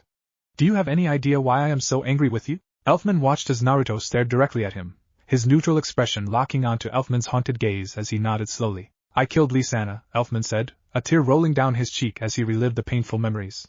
It's my fault that she's dead. Elfman's eyes widened as Naruto disappeared, a blast of air the only indication that he had even been there. The shinobi suddenly reappearing before the stunned man, grabbing Elfman's clothing and throwing him roughly against a large tree. Elfman groaned loudly as he slowly stood, his eyes widening as he felt the cold steel of a kunai held against his throat. Looking at the person holding the weapon, Naruto's anger was literally rolling off of him in waves, his eyes a deep crimson as he growled at the still mage. You stupid bastard! Have you been taking lessons from Natsu on how to be an idiot? I'm pissed off because you gave up. I offered to help you learn how to control your full body takeover, but you brushed me off, saying that you would just never use it again. Lisana begged me before she died to not let you give up, but no matter what I did, you never listened. I broke a promise to Lisana and it was your fault. Elfman felt his anger growing as he glared at Naruto, the mage grasping the shinobi's arm and pushing him away, a magic seal appearing on his right shoulder as his arm of the black bull appeared. Of course, Naruto always has the answers. You can't even use takeover. How could you possibly help me? This is the extent of what I can do, I tried to something that was beyond me and I paid the price for my pride. I killed my sister! Naruto's glare returned, the shinobi returning his kunai to the pouch at his waist before sitting down once more. Sit down, Elfman, I'm going to tell you a story. Which means I talk, you listen? Elfman was about to argue when he felt the air bearing down on him, forcing the man to sit once more incidentally. It was the furious glare from Naruto that finally convinced the take-over mage that now was not the time to push the blonde seated before him. As soon as Elfman sat down, Naruto handed him a bowl of the food he had prepared, the shinobi taking a deep breath before he began his story. Many years ago, there was a man, a sage that was the spiritual leader of a far-off country. His homeland was under attack from a creature of unimaginable power. Nothing could be done by the people to stop its rampage. This sage finally discovered a way to defeat the creature. He was forced to take the being into his own body, becoming a container for the beast. After many years, the man used his powers to split the creature into pieces, each of them creating their own unique, separate being. After the sage died, the 9 creatures scattered across the world, living as they saw fit. Naruto looked up, seeing that Elfman was still paying attention to him, so he continued his tale. That is, until they were caught by humans and imprisoned, just like the original creature. Many of them fought against their containers, causing havoc and destruction as they broke free of their shackles. Others accepted their fates, working hand in hand with their new jailers. Naruto paused in his story, his bemused expression causing Elfman to lean forward, a niggling suspicion telling the mage that this wasn't just some random story that Naruto was making up. The most powerful of all the creatures was the Kyubi no Yoko, the 9-tailed demon fox. Several people had been its container, but none had managed to successfully harness its power, or gain its respect. Then one day, the Kyubi was sealed into an infant, an orphan whose parents had died during one of its rampages. For 13 years, the boy had no idea that he housed a creature of terrifying power inside of him. But then one day it was revealed to him. Naruto paused for a moment, sampling the food he had prepared before continuing. As the boy grew, he tried to use the power he contained, but each time he did he had to fight to not lose himself to the bloodlust and anger he felt. Sometimes he succeeded, other times he failed. But he always fought back, he always kept trying, he never gave up. Eventually, he gained the respect of the Kyubi, and the two of them fought as a team, their powers growing to mythic levels as they tried to turn the tide of a world war. Elfman swallowed loudly, his eyes never leaving the man before his as he listened intently to the story that was being revealed to him. After the war, this boy was heralded as the new sage, but his partnership with Kyubi making him too powerful to stay in the village he had called home. And so he wandered, until one day during a celebration, he fell through a portal and found himself in a new world. The first person he met challenged him to a fight, that damn Natsu and his cheap shots. Naruto's calm eyes locked onto Elfman's shocked gaze, his bowl of food having fallen when the takeover mage had realized what Naruto was telling him. Gigi and Mira are the only other people that know about that. If I find out that anyone knows that story, I'll know it was you that told them, Naruto said, the blonde slowly finishing off his food as he let Elfman think about his story for a moment. So no, I don't have all the answers, but I do know what it's like to fight against something that wants to take over your soul. Elfman looked at his hands in his lap, tears rolling down his cheeks as he realized what Naruto had been trying to tell him all this time. A hand resting on his shoulder caused Elfman to look up, a somber-looking Naruto meeting the crying man's gaze. I forgave you years ago for the death of Lee-sana. It was an accident. But I couldn't forgive you for trampling on her faith in you. She stood right in front of your beast form, believing that you would take control back before you attacked her. Prove her right, show me that her faith in you was not misplaced. I'm heading to bed. When you have your answer, we'll get to work. Naruto turned around and entered his tent, leaving a humbled Elfman alone with his thoughts as he stared into the fire. The next day, Naruto yawned loudly, the blonde grumbling at having to wake up alone in bed as he wandered away from the campsite, needing to take care of some business. As he finished, Naruto returned to the camp, his hand slapping against the canvas tent he had set up for Elfman. Oh, Elfman, wake up. Several moments passed but no sound was heard from the inside of the tent. Oh, Elfman. Naruto ripped open the door, the empty tent before his gaze surprising the shinobi. Several moments passed before a loud yell was heard, the sound coming from a nearby clearing. Naruto yawned as he lazily made his way there, the shinobi leaning against a tree as he watched Elfman working on his takeover magic. Naruto watched in interest as a magic seal appeared in front of Elfman, one large enough to cover the mage's entire body. After several moments, Elfman collapsed to the ground, panting loudly. Naruto pushed himself off the tree, walking towards the larger man and smiling brightly. It looks like you have your answer, Elfman. The panting mage nodded slowly, his breathing finally coming back under his control as he stood. Yes, I need to show you that my sister's faith was not misplaced. Where do we start? Naruto grinned evilly, a dark aura appearing around his as Elfman tried to slowly back away. Training, lots and lots of training. 1 week later, night had fallen, the muggy day giving way to the cool night air that passed through Magnolia. A pair of dirty men entered the city, their slow stride showing their fatigue as they paused at the city gates. Elfman groaned loudly as he looked over at Naruto, the blonde still grinning even after the long hike back to civilization. How can you still be smiling? We were attacked by a band of lizard men. They were discussing how to cook me up for their dinner. Naruto laughed loudly as he slapped Elfman on the shoulder, the takeover mage's annoyed look fading as he began to laugh heartily. Oh come on, it wasn't that bad, Naruto. They were torn between boiling me alive in hot oil, or chopping me up so that they could saute me. And don't think I didn't hear you try and give them suggestions. Naruto raised his hands before himself, his laughter causing the shinobi to nearly fall on his ass. Yeshahi, I did give them suggestions that allowed us time to escape, I might add. Grumbling loudly, Naruto slung his arm over Elfman's shoulders as the pair entered the town. So are we good now, Naruto? Naruto stopped for a moment, his eyes boring deeply into Elfman's before he sighed. We're better than we were. These things take time, just like your full takeover. You've made progress, keep at it, and you'll get it. And just like that, we'll have to keep at it. Eventually we'll be back to the way things were 2 years ago. Now I don't know about you, but I could use a drink. Elfman groaned as he turned towards his home. No way, I'm too tired, I'm heading home.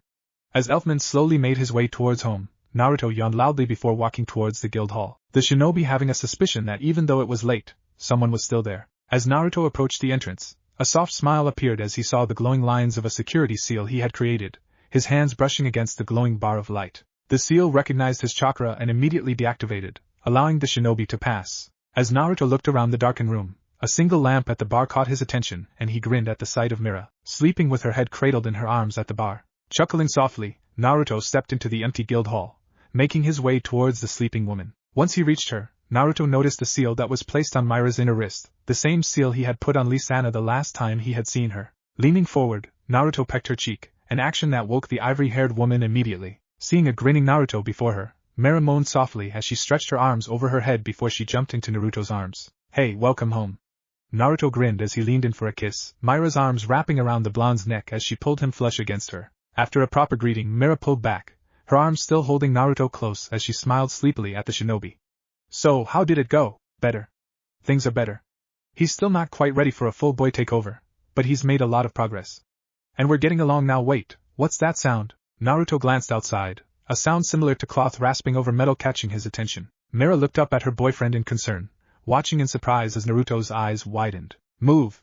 Mira felt Naruto pick her up in his arms, the action surprising the woman when she saw a massive iron club punch through the guild wall, the rapidly approaching weapon heading straight for the couple. Naruto leaped to the side, narrowly avoiding being skewered, when another club punched through guild's wall, causing the blonde to dash for the exit. Mira gripped onto Naruto tightly as he skidded to a halt, a trio of the clubs slamming into the floor, cutting of his escape. Growling loudly, Naruto watched helplessly as the guild was riddled with the gigantic weapons, the floor bucking as it started to break apart.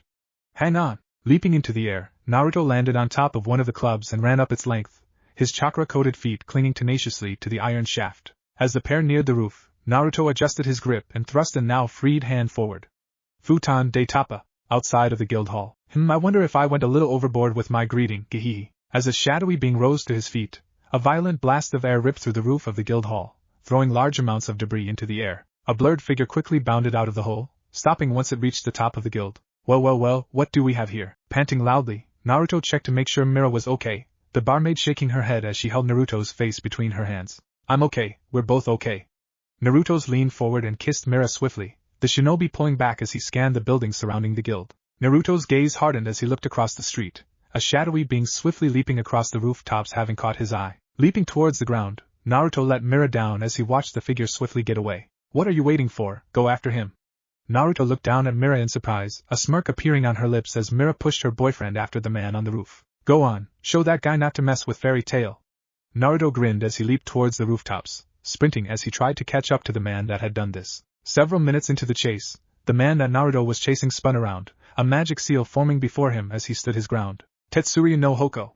Naruto's eyes widened as a powerful tornado barreled towards him, the sharp shards of metal laced in the force of nature ripping into the shinobi's skin. As the attack faded, the dark man grinned evilly, watching the shinobi's body drop to the roof in a pool of his own blood. Instead of running, the dark man landed beside the downed Naruto, his laugh echoing across the night sky. Ah, poor little fairy had its wings clipped? Gehehe! As the man continued laughing at the injured shinobi before him, he never noticed a second person appear behind him, a sharp blade flashing in the moonlight. That's what you get for messing with Phantom GHK. The man's voice cut off as a powerful hand clamped down on his windpipe, the clone before him bursting into smoke. The man tried to pull free from the hand that held him captive, but once he felt the sharp tip of Naruto's kunai he stopped moving. Gigio Red Fox, Phantom Lord's Iron Dragon Slayer. Didn't Jose tell you that it's a bad idea to piss me off? Chapter 5. 2 days later, Naruto sighed as he looked upwards, His arms crossed over his chest as he surveyed the damaged guild building before him. It'd probably be cheaper to just demolish the thing and start over. A quick hand sign and a dozen clones appeared, the original ending them off to check on some information on repairing the guild. Of course, a ruined guild is the least of our worries. Flashback yesterday. Naruto looked across the room at a strangely serious Makarov, the old man's face betraying none of the anger that Naruto could sense off of the man. And you're positive that this is correct? Naruto nodded slowly, a sigh escaping his lips as he sat in a chair in front of the master's desk. As far as I can tell it is, he's not lying, that's for sure. And the clones I've sent out to assess the situation all report that Phantom Lord is making some very strange movements, as if they were preparing for a large offensive. It looks like Jose is finally going to try and get back at you for that humiliating defeat he was handed, what was it, 4 years ago? 6. This is why I hate working with young people, they don't know how to let things go. Oi, what do you call me then? I let things go, are you saying I'm not young? Makarov grinned at the shinobi, causing Naruto to laugh softly as he leaned back in the chair. You're not like others, you've been through too much in your life. If you took everything too seriously then you'd drop dead from worrying or stress. Makarov sighed as he placed his hands on his desk. I'm counting on you to get my brats through this. Now that we know there's a trap, we should be able to avoid it. Let's see who's better, a guild master or a shinobi. End flashback. As Naruto stood there organizing his thoughts, a loud squawk of indignation caught the blonde's attention, his expression lightening slightly when he turned around and saw Natsu, Urza, Gray and Lucy approaching him. Naruto! What would happen to the guild? Natsu's eyes flared dangerously as he took in the sight before him, Happy loudly copying his partner. Naruto walked forward, grabbed Natsu by his scarf, snagged Happy out of the air and shook his head at his captives. Don't worry about that right now. You two need to come with me, something the master told me about stealing a S-class mission? As Naruto dragged the protesting pair towards the building, Urza blinked slowly as she looked towards a very confused Gray and Lucy before the trio followed Naruto into the basement of the guild hall. Fairy tale cellar. Natsu growled as he struggled in Naruto's iron grip. The Dragon Slayer looking around the basement in confusion at the happy guild members continued on as if nothing had changed. The tables from the hall were still set up, and the alcohol was flowing as usual, as if it were a normal day at the guild. Naruto finally stopped, tossing the protesting Natsu and Happy away from himself as he placed his hands on his hips. Natsu turned around, squaring off against the shinobi as he raised his fist at the grinning blonde.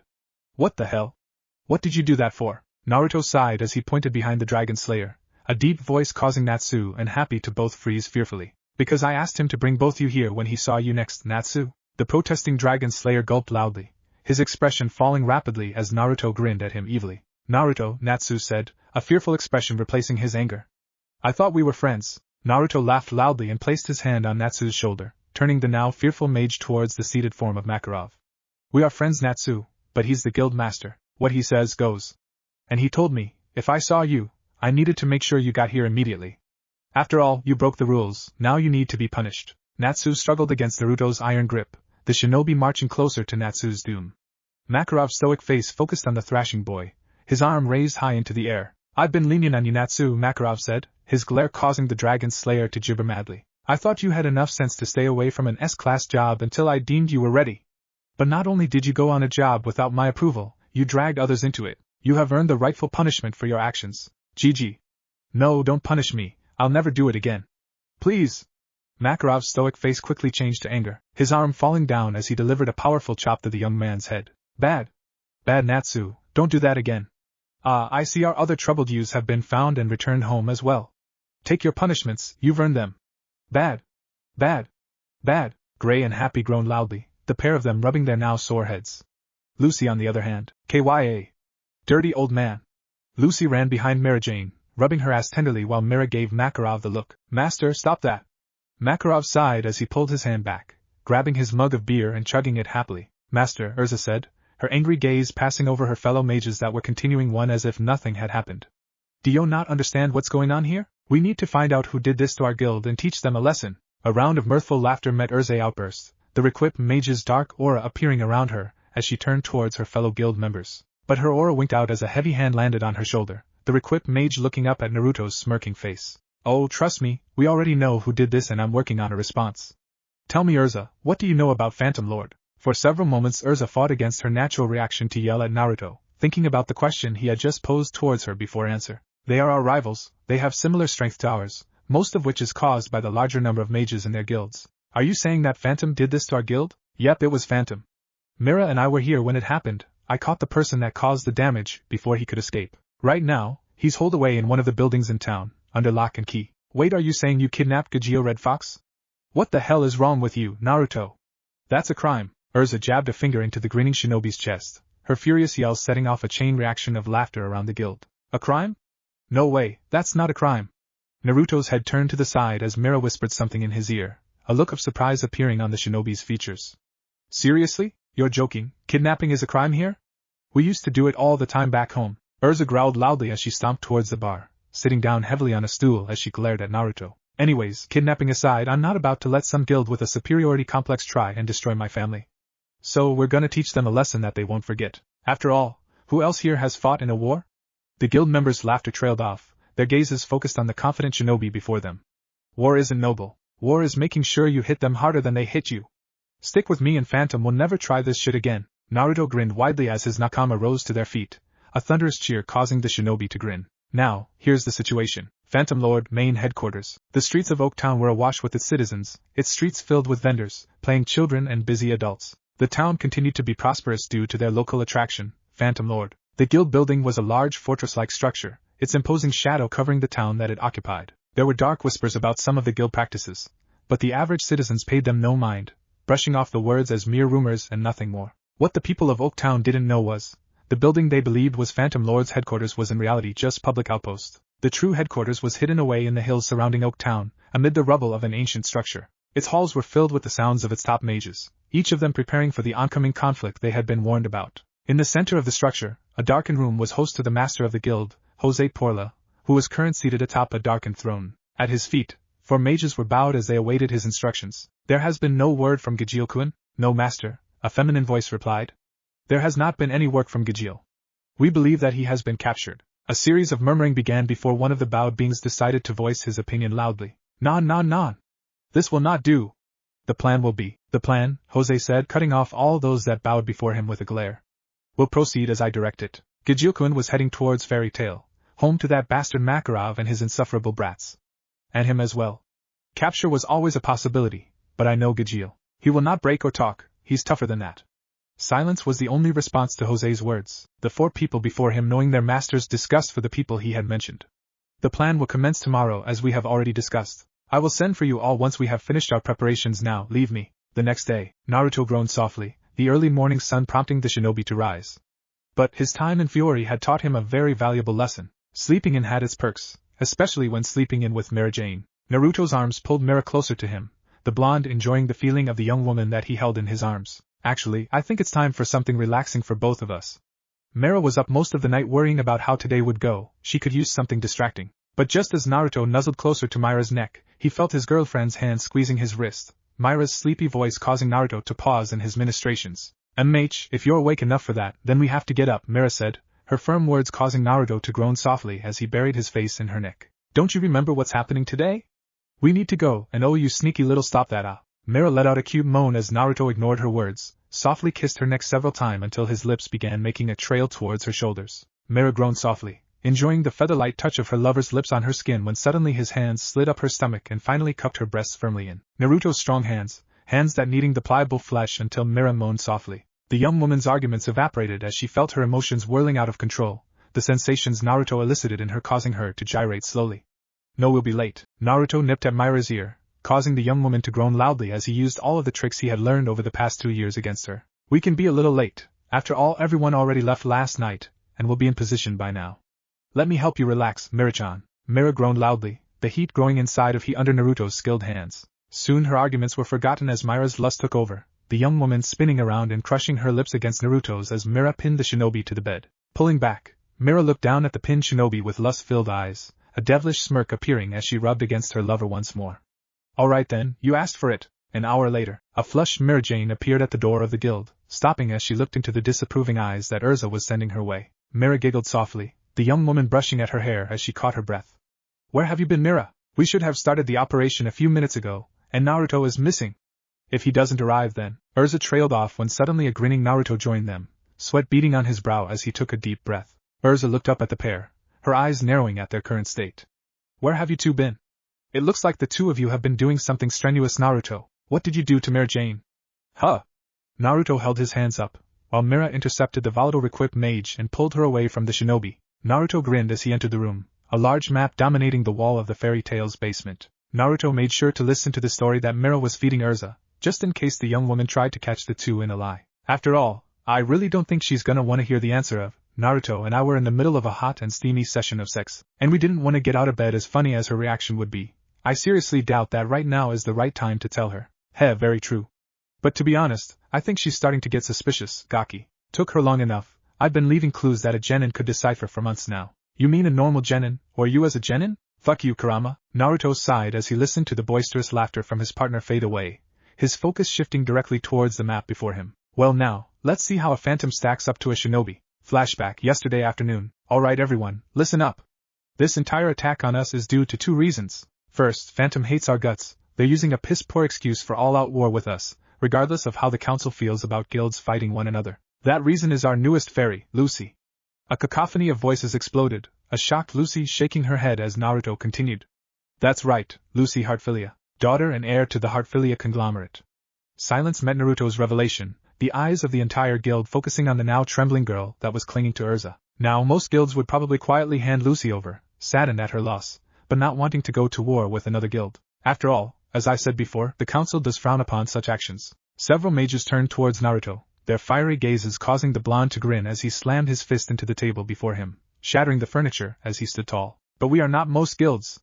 We are Fairy Tail, and if you threaten one of our own, we'll kick your ass straight to hell. Naruto laughed loudly at the roar of approval from his fellow guild members, the shinobi shaking his head as he saw tears trailing down Lucy's cheeks. Come on Lucy, did you really think we'd give you up to anyone?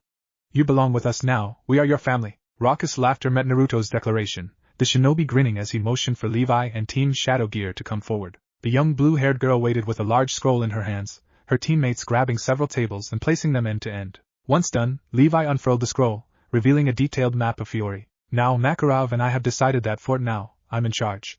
I have experience fighting a war, making me the most suited to getting us out of this mess. First order of business, destroying their supply lines. Phantom Lord has multiple subdivisions, meaning they have something to fall back on if this war drags out. I plan to relive them of that security blanket. I want their backs broken forever. Messing with my family is a big mistake. As Naruto placed his hand on the map, over a dozen points of light appeared, showing the subdivisions that they currently knew about. Each subdivision will be assaulted by a team, a combination of clones and fairy tale mages. The main assault group will be here. Naruto pointed at the public headquarters for Phantom Lord. The most likely place to find Jose Porla would be here, but we're not that stupid to believe that, are we? No.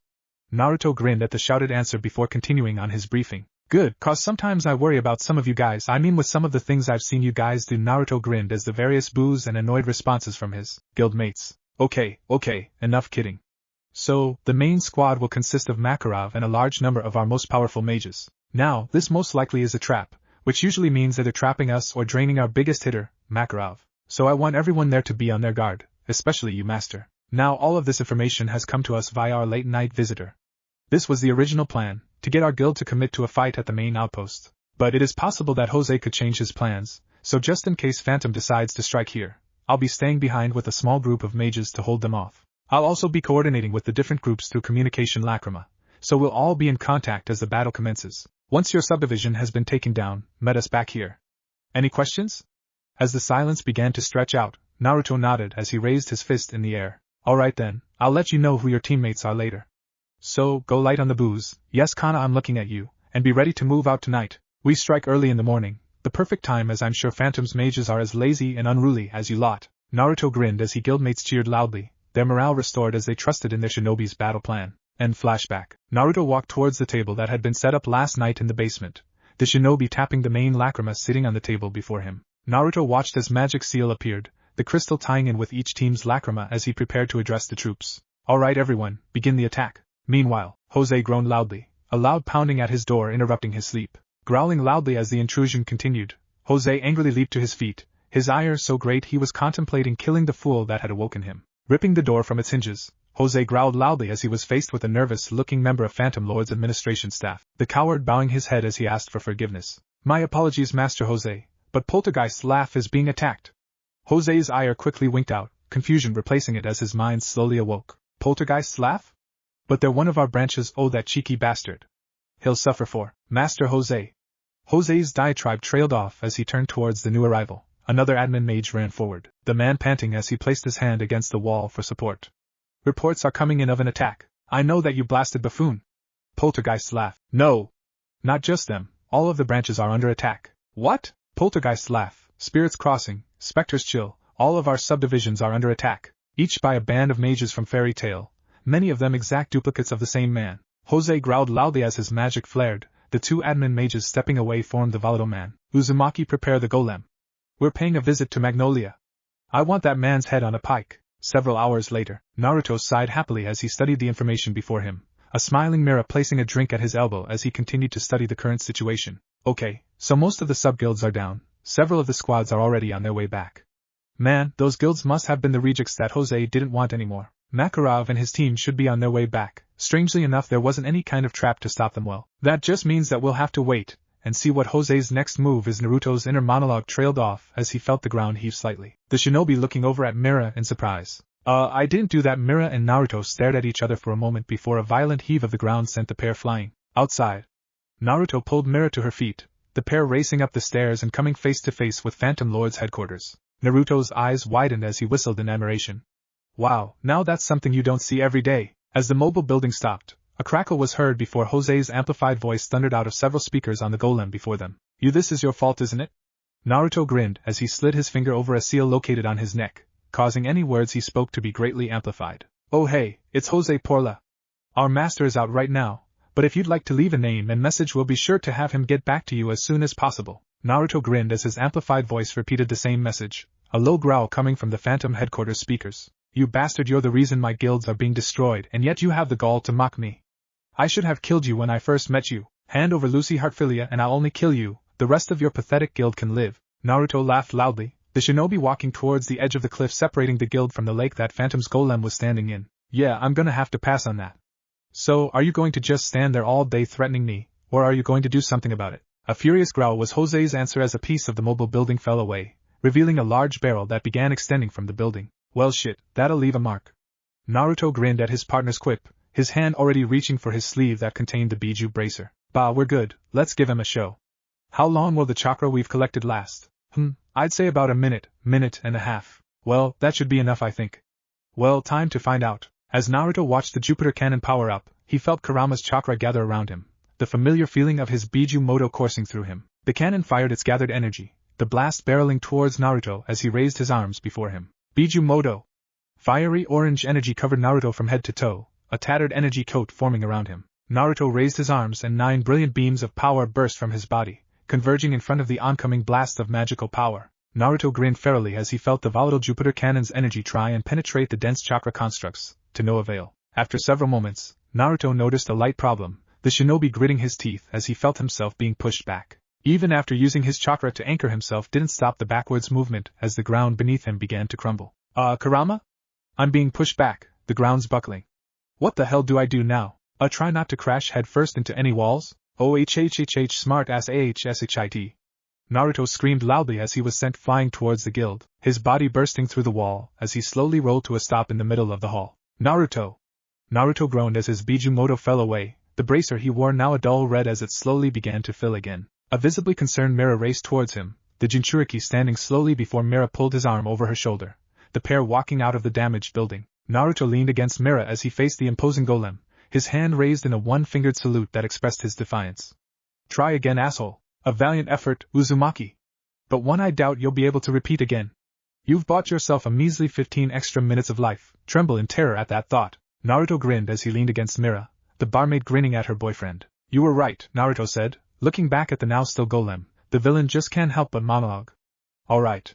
Special forces, attack. A winged cat flew overhead. His companion Natsu held firmly in his paws as he raced towards the structure. A ice slide was rapidly constructed over top of the lake, as both Gray and Elfman slid down the slippery path towards their goal. Finally a dark shape took to the sky, Naruto grinning as he saw Urza garbed in her black wing armor, the scarlet-haired mage's battle cry splitting the air. Naruto grinned at Mira, leaning forward and kissing her lips quickly before he stood on his own. Well, I think it's time to join them. I'm coming for you, Jose. Phantom Lord Golem, Jose's sanctum. Faye, pathetic. 5 mages against my elites? This will be easier than I thought. But just as Jose had finished his thought, an alarm sounded. Master! The lake, look! Jose growled as he looked at the lake below them, the guild master's eyes widening as a veritable sea of orange-clothed, blonde-haired men were skimming across the water towards the golem. Prepare for boarders. Execute them all. Chapter 6. I'm going to enjoy eviscerating that blonde bastard. Oh yes, it will be glorious. Report. Jose glared angrily at one of the mages that surrounded him. The nervous man that had been elected to deliver the latest report shuffling towards the furious guild master slowly. Sir, it appears that that Uzumaki is assaulting the bulk of our main forces with his clones. Our members are taking significant losses, but the constructs should be wiped out shortly, that is to say once the Elemental Four enter the fight. There have also been reports of the remaining 4 members of Fairy Tail entering the guild, but no one knows exactly where they are at this time. As for the original Uzumaki, well, you better see for yourself. Jose's eyes narrowed as he looked at the lacrima before him once more, a look of surprise appearing as he listened to the conversation taking place between Naruto and Mira. Naruto sighed loudly, a smile gracing his lips as Mira continued fussing over the visibly amused shinobi. Did you remember all your kunai and shuriken? Yes, dear. And did you bring your explosive tags? Yes, dear. Are you ready to go kick Jose's ass? Yes, dear. You know, you taking charge like this is really, really sexy. I've been holding myself back from just ripping off all your clothes and riding you right here, right now in front of everyone. Yes, wait a minute, what? Mira grinned impishly as she leaned forward, pecking a shocked Naruto's lips before quickly pulling back. Just wanted to make sure you were still listening to me, Naruto-kun. Besides, that'll never happen, I'm only letting you see me like that. But if you do a good job with Jose, I think I may have a reward for you. Naruto shook his head in exasperation as he swatted Mira's ass gently, her soft squeal and saucy grin causing him to laugh softly. You know, you better get out of here. After all, this isn't exactly the safest place to be right about now. Mira hummed softly as she placed a delicate finger to her chin, a coy smile gracing her features as she thought about the suggestion. I think I'll wait for you and the others.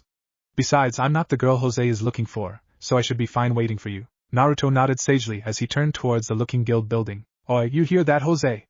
Now I don't want you involving Mira in this shit, else you'll have to pay the consequences. Jose's eye twitched as he watched the scene before him, a powerful feeling of jealousy gripping his black heart. Yet his anger soon roared out of control at Naruto's final remark. I'm going to kill that lucky son of a bitch, him and his little girlfriend too, and damn you woman, don't give me dirty ideas like that, well, not right now at least. Now I'd better get going, my clones are keeping the normal mages busy but that'll only last so long. Naruto leaped from the cliff face, the cool morning air ruffling his clothes as he fell towards Lake Ciliora. Grinning madly, Naruto landed lightly in a crouch, the shinobi rising to his feet as he looked towards the guild hall before him. Geez kid, you and your dad sure do attract some real kinky women. Damn it Kurama, stop talking about my mom like that. Ero Kitsun now, let's focus on blowing up this guild and kicking Jose's ass. Naruto stood tall, his chakra-coated feet allowing the blonde to push off of the water below him, the shinobi swiftly picking up speed as his feet skimmed on top of the lake. Naruto raced forward, his arms pumping back and forth as he picked up speed, the shinobi quickly approaching the mobile guild.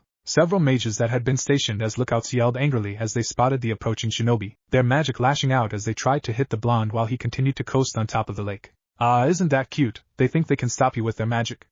Naruto smirked as he agilely maneuvered around the hail of elemental energy thrown at him. Despite several minutes of intense fire, the lookouts hadn't managed to land a significant blow on the speeding shinobi, while Naruto was grinning like a loon due to all the high-speed maneuvering he was performing. But of course, all things must come to an end. This situation's end turned out to be that a squad of clones finally finding this group of lookouts. Naruto skidded to a stop as the magical assault abruptly ended, his grin growing as he listened to the very one-sided beatdown being doled out inside of the guild. Leaping in the air, Naruto's chakra-coated feet stuck to one of the mechanical legs of the guild, the blonde racing towards the building proper. After climbing through a conveniently open window, Naruto gave the leader of the clone squad a fist bump as he pulled a large stack of explosive notes from his hip pouch. The majority of the clone assault forge cackling madly as they saw the ordnance their boss had brought. Naruto nodded in satisfaction as he watched his remaining clones trussing up the latest group of Phantom Lord prisoners. Report. Naruto grinned as the clones before him snapped to attention, their exaggerated motion causing the original to snicker softly as they delivered their report. Sir, the lower levels are clear of all Phantom Lord mages. The only ones left are the Elemental Four and Jose. Currently, Natsu is battling against Todamara in the chamber that houses the Jupiter Cannon's main lacrima. Gray is attempting to locate Juvia, while Elfman does the same for Soul. Finally, Urza has also found Arya and is currently engaged in combat. What are your orders, sir? Naruto nodded, his gaze screaming satisfaction at how his plan was unfolding. The squad of clones watched their creator, grinning madly as they waited for the next part of his plan. Excellent. I'll handle Jose. After all, I think he needs to be knocked down a peg or two. Now, I need WHOA. Naruto held his arms out as the mobile guild swayed dangerously, the unconscious mages rolling on the ground before several clones righted them once more. Guess Natsu took out the Jupiter Cannon. Nice job, kid. Anyways, half of you to take these notes and place them around the guild here. The rest will round up the remaining Phantom members. I'm sure the council will want to have a few words with them. Naruto's clones nodded rapidly, the majority of them vanishing into the bowels of the mobile guild as they raced to fulfill their objectives, while the rest gathered up the unconscious mages and leaped off of the guild building, skimming across the lake to guard all of the prisoners that had been collected from Phantom Lord. Natsu sighed loudly as he dropped a still Totemaru to the ground, the once cocky mage groaning loudly as he fell upon the hard stone floor. Natsu grinned widely as he looked towards the destroyed lacrima, its shattered fragments scattered across the trashed control room. Well, guess it's time to leave. Happy? Natsu bent forward, his hand snagging his unconscious opponent as his partner floated into the air once more, the pair swiftly returning to their wrecked guild hall. Several minutes later, guild control room. Master, look! It's Totemaru. Jose growled loudly as his viewing lacrima focused on the unconscious form draped over Salamander's shoulder, the fairy tale mage grinning widely as he dropped his unresponsive cargo. Damn him! That brat must have been the one to destroy the Jupiter cannon. It will take weeks to repair it, not to mention the cost of a new lacrima. No matter, prepare to reconfigure the guild. The Jupiter cannon is the least of their worries now, prepare the guild for an abyss break. We'll obliterate this eyesore of a guild. But master, the town, they will be caught in the GHKK. Jose's hand lashed out, grabbing the dissenting mage by his throat. Jose squeezed firmly as he pulled the mage towards him, his captive struggling uselessly as he began to gasp loudly, the mage's hands grasping as the powerful grip that held him aloft. Prepare the guild for an abyss break. Now. Jose dropped his gasping minion to the ground, the mage desperately drawing breath as he scurried away. Jose then breathed deeply, his eyes sliding shut as he raised his hands. And as for Uzumaki, I think it's time I introduce him to my magic. Naruto whistled merrily as he wandered the corridors of the seemingly empty guild, the young shinobi placing an explosive tag at random intervals while looking out for anything of value. Hey, you attack me in my home, prepare to lose everything in the attempt. Naruto spied an ornate vase sitting on a pedestal, just begging to be picked up. Rubbing his hands in glee, Naruto unfurled a sealing scroll, placed the vase on top of it, and a moment later the vase was missing. A puff of smoke, the only indication that there had been an item atop the open scroll. Wait, so while we're going after the man that's destroyed your guild and is basically threatening your extended family, you're not only going to kick his ass but you're also gonna rob him blind? Hells yeah. Naruto waited as his partner began to weigh the pros and cons of this action, before finally giving his answer. Seems legit, go for it. But just as Naruto reached for the scroll, a muffled sound attracted the shinobi's attention. Naruto looked behind him, his expression puzzled for a moment before it swiftly changed to one of annoyance. Damn it, this is karma, ain't it? Inari, damn it, I swear, this is so not fair. Naruto's expression shifted to a deadpan one, Kurama's hysterical laughter at the situation causing Naruto to growl internally. Naruto focused on the swarm of shadowy figures that swiftly approached him, Jose's magical signature literally dripping off of the imposing group that blocked Naruto's path.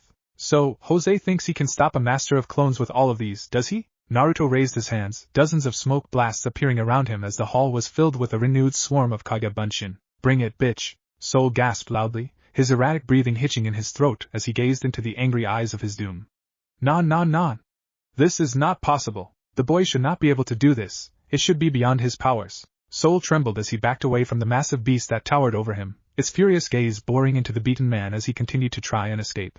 Elfman roared loudly, his fully transformed body towering over the cowering phantom mage. Raising his furry arms into the air, Elfman roared once more, causing Soul to scream in fright, the phantom mage passing out not only from the fear that beset him, but also the extensive injuries he had suffered during the beat-down Elfman had administered. Elfman snorted loudly, his magical power receding as he regained his natural form once more. Crouching down, Elfman picked up the unresponsive Soul, the takeover mage turning back towards the corridor he had ran down as he carried his newest burden out of the doomed building. Naruto, thank you for everything. Naruto paused for a moment, an inexplicable feeling of pure awesomeness washing over the shinobi as he backhanded the shade he was facing, the magical construct falling to the ground before fading away. Yes. Feel the awesomeness that is Naruto. I don't know what just happened, but it had to be badass. Yeah, about that, we really need to talk about you and your overusage of the word awesome. Don't you know any other adjectives? None that are as awesome.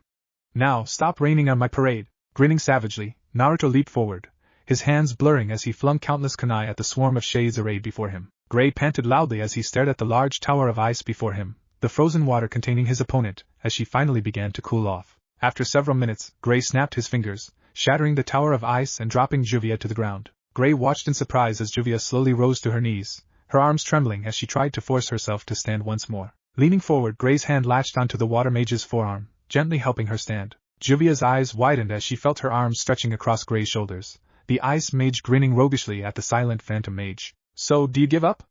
Juvia's mouth rapidly opened and closed several times, the water mage's eyes rolling back as she passed out. Gray blinked slowly as he noticed the intense blush staining Juvia's cheeks, the dense young man writing it off as unimportant as he carried his cargo out of the mobile guild hall. Guild control room. Jose seethed as his guild slowed to a crawl in preparation of the abyss break, the cause of which was now blatantly displayed for all to see. 3 of the elemental 4 have been beaten. Inconceivable. Jose's teeth began to grind in fury as his magical aura burst into being. That's it. No more games. I will destroy these pests myself. Jose's furious gaze focused on the scene displayed on his lacrima, a smiling Mary Jane waving at Grey as the ice mage deposited an unconscious Juvia on the ground before entering Magnolia. Jose laughed softly, a plan finally coming together as the man focused on the unsuspecting woman in his sight. Mira sighed as she looked at the members of the Elemental Four laid out before her, the young barmaid shaking her head as she looked towards the looking building. That Naruto, he knew putting the unconscious members of the Elemental Four out here would piss off Jose. You never change, do you? But while Mira was focusing on the building before her, she never noticed the dark magic swirling behind her until it was too late. Suddenly a shadowy hand clamping over the young woman's mouth, the shade's other arm pulled the thrashing woman towards itself. Mira continued to struggle mightily, but it was too late as the pair swiftly disappeared into the shadows. Naruto sighed happily, his clones having finally finished clearing out the horde of shades that had ambushed the shinobi. Now, back to pilfering saving the things of value in this place. Just as Naruto was about to continue with his search, a loud voice echoed through the empty guild hall. Uzumaki, I have been monitoring your progress, and I must say that I am impressed with what you've done with that guild of pathetic mages you joined up with. You may have defeated my men, but I have something that I think holds great value for you. Naruto cocked an eyebrow as he stood still, wondering what Jose had that could possibly be that important. Naruto-kun he snuck up on me. Naruto's eyes blinked slowly, a ball of ice settling in his gut as he heard the familiar voice. Wait, that's Mira. Naruto growled as began heading deeper into the guild, his chakra forming a brilliant blue aura that brightened as he listened to the labored breaths from his girlfriend. Yes, I seem to have acquired one of the lovely women that overly populate the ranks of fairy tale. She may not be my target, Lucy Heartfila, but I'm sure I can think of all sorts of amusing things to do to her. Naruto growled loudly as Jose's insane laughter echoed down the hall. Looking towards the ceiling, Naruto spied the speaker that Jose was using, his hand whipping forward angrily. A kunai flew out of Naruto's sleeve, the sharp dagger easily slicing through the device, its destruction causing Jose's laughter to cut off abruptly. But the anger that Naruto felt refused to fade. No one kidnaps my girlfriend, Jose. Time to teach you the true meaning of fear and despair. Oh yes, Gaki, I like that idea.